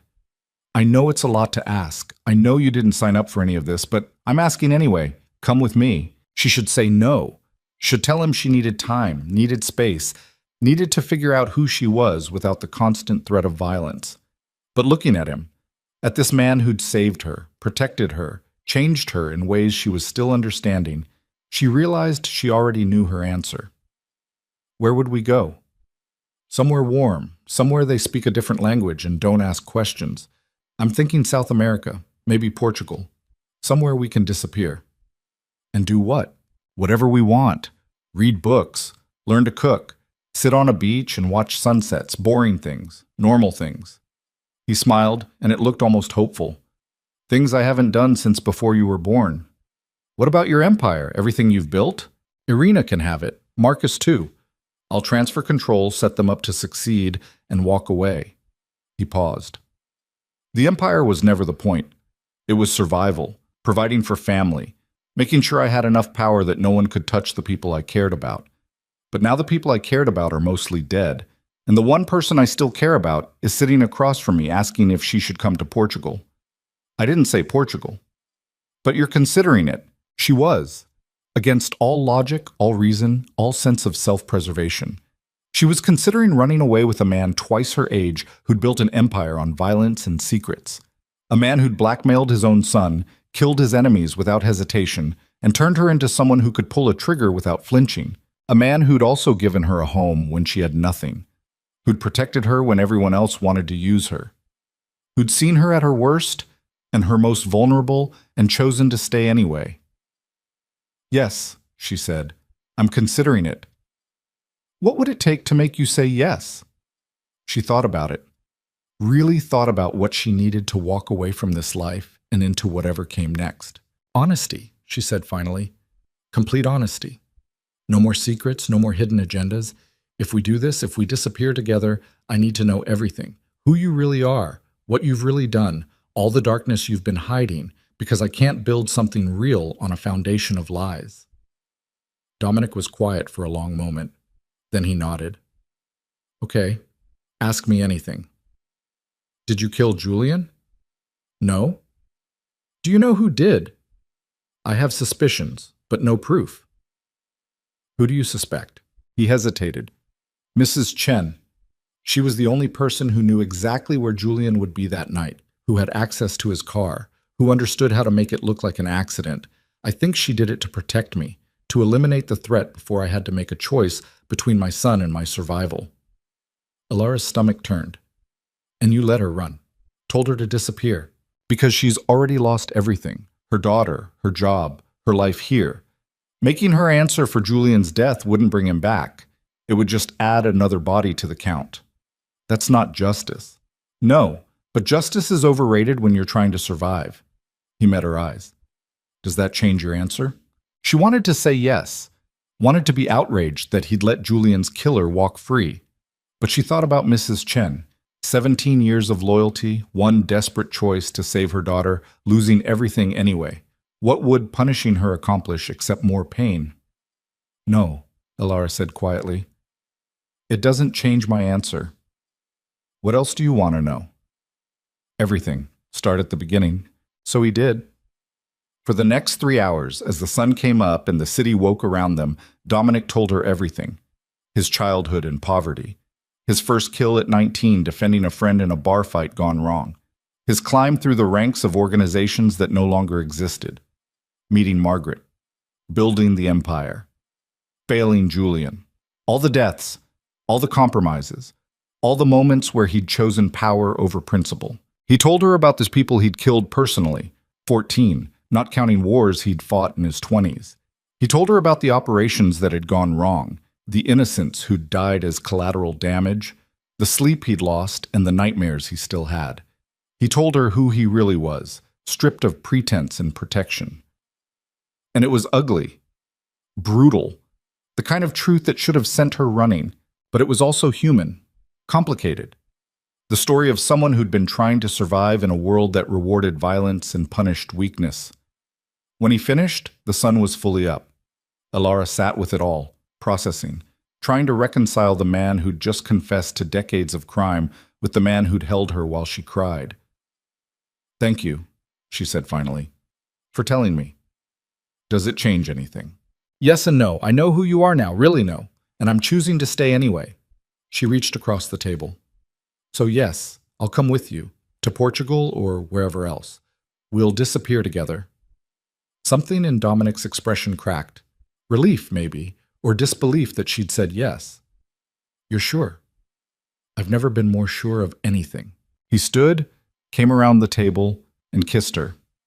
It was different from the other times, less desperate, more certain. The kiss of two people choosing each other with full knowledge of what that meant. When they broke apart, he rested his forehead against hers. We'll need a few months to set everything up. Transfer control, liquidate assets, create the paper trail for our new identities. His voice was rough. Can you wait that long? I've waited my whole life for something real. A few more months won't kill me. The next 3 months were a controlled chaos of preparation. Dominic transferred portions of his empire to Irina, who took control with efficient brutality. Marcus received the rest, along with instructions on how to maintain operations without Dominic's direct involvement. Money moved through dozens of accounts, ending up in places it couldn't be traced. New identities were created. Birth certificates, passports, bank accounts, an entire history for people who'd never existed. Dominic bought a house in a small coastal town in Portugal. Nothing ostentatious, just a whitewashed building with blue shutters and a view of the ocean. Sent photos to Alara on days when the planning felt overwhelming. She spent the time learning Portuguese, studying the culture, preparing for a life that would be nothing like what she'd known. Some days it felt impossible. Others, it felt like the only sane choice she'd ever made. They told no one except Marcus and Irina, held no going-away party, just quietly dismantled the life they'd built and prepared to step into something new. The night before they left, Dominic took Alara to the cemetery where Margaret was buried. They stood in front of the headstone, simple granite, her name and dates, nothing else. I need to say goodbye, Dominic said, properly. I never did before. Alara stood back, giving him space, watched as he knelt beside the grave, one hand resting on the cool stone. I kept my promise, he said quietly. I protected Alara. Kept Julian from destroying her the way he destroyed Sarah. It cost me everything, but I'd do it again. He paused. I hope you'd understand. Hope you'd approve of what comes next. He stayed there for a few more minutes, silent, communing with ghosts. Then he stood, brushed off his knees, and walked back to where Alara waited. Ready? She asked. As I'll ever be. They flew out the next morning on a commercial flight under their new names. Robert and Elena Carvalho, retired couple, looking for a quiet life by the sea. No one looked twice at them. The house was exactly as it had appeared in photos, small, clean, perfect. They spent the first week just settling in, learning the rhythms of the town, becoming invisible. Alara learned to shop at the local market, practicing her Portuguese on vendors who smiled at her accent. Dominic learned to cook, fumbling through recipes in a language he didn't fully understand. They took walks on the beach at sunset, started reading books they'd never had time for, planted a garden that would probably die, but they tried anyway. It was boring, peaceful, exactly what they'd needed. 2 months in, Marcus called. Just once, to confirm they'd settled safely. He didn't ask where they were, and Dominic didn't tell him. How's Irina handling things? Dominic asked. Better than expected.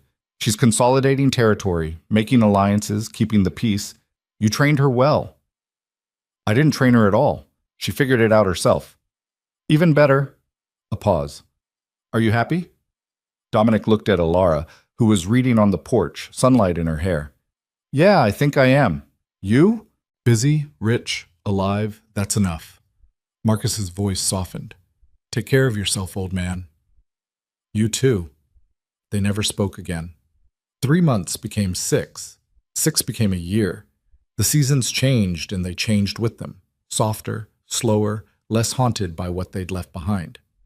Alara started painting again, real paintings this time. Better than Margaret's, but still objectively terrible. Dominic didn't care. He hung them in the house like they were masterpieces. He taught her to fish from the rocks near their house. She taught him to dance, badly, in their tiny kitchen while dinner burned on the stove. They fought sometimes, about money, about the past, about whether they should have come here at all. But the fights ended with apologies and compromises, and the understanding that they'd both made this choice deliberately. One evening, almost 2 years after they'd arrived, they sat on the beach watching the sunset. The sky was on fire, oranges and reds and purples that looked impossible. "Do you regret it?" Alara asked. "Leaving everything behind?" Dominic thought about it. "Sometimes. When I think about all the years I spent building something I just handed over. When I wonder if Marcus is running things the way I would have.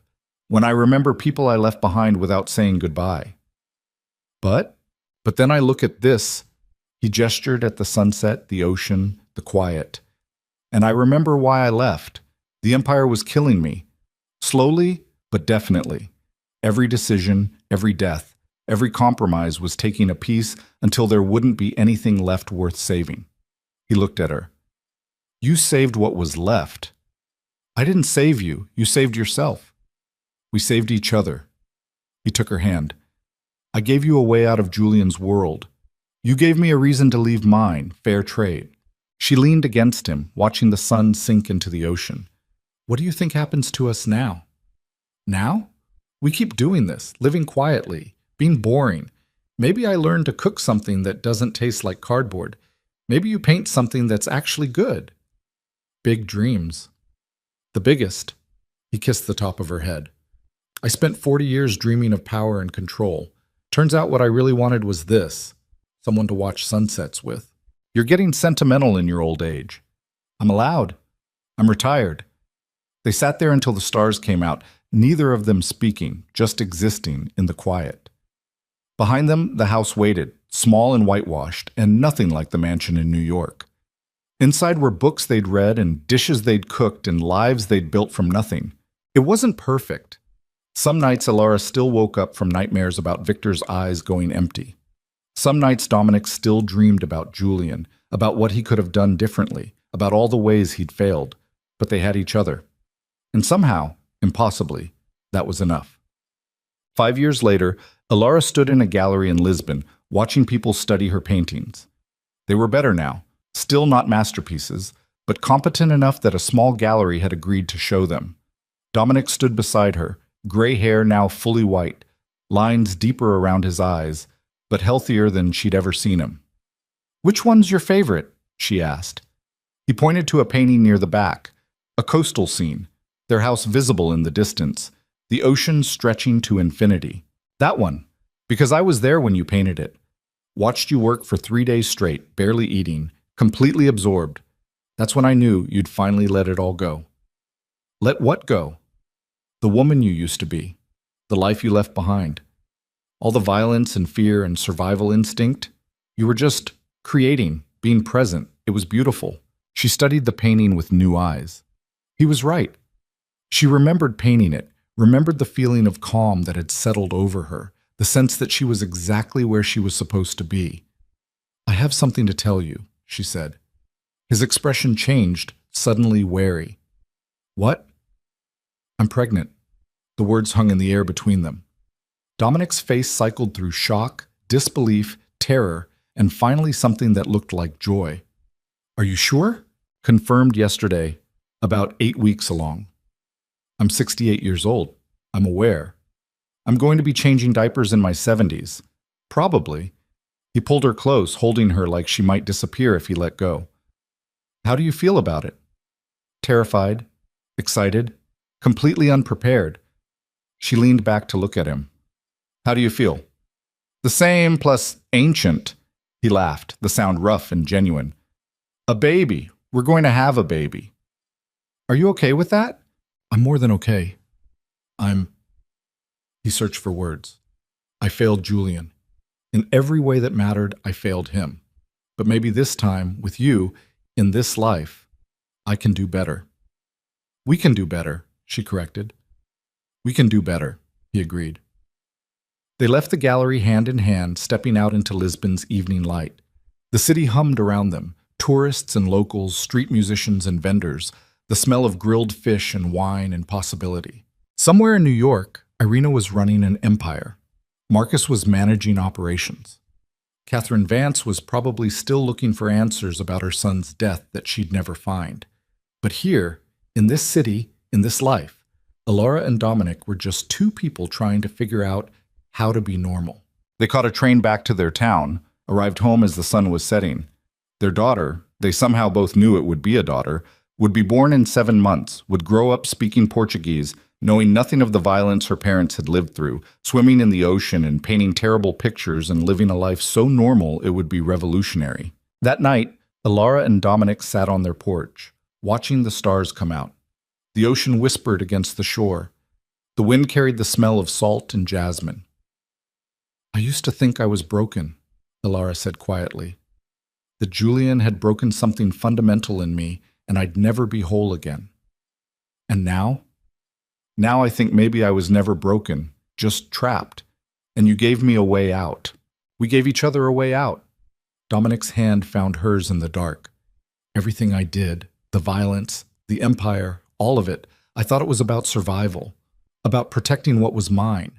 Turns out it was really about trying to control an uncontrollable world, trying to make sure nothing could hurt me again after Margaret died." "Did it work?" "No, I just hurt myself in different ways." He squeezed her hand. "But then you showed up, and for the first time in decades, I had something to protect that wasn't about power or territory.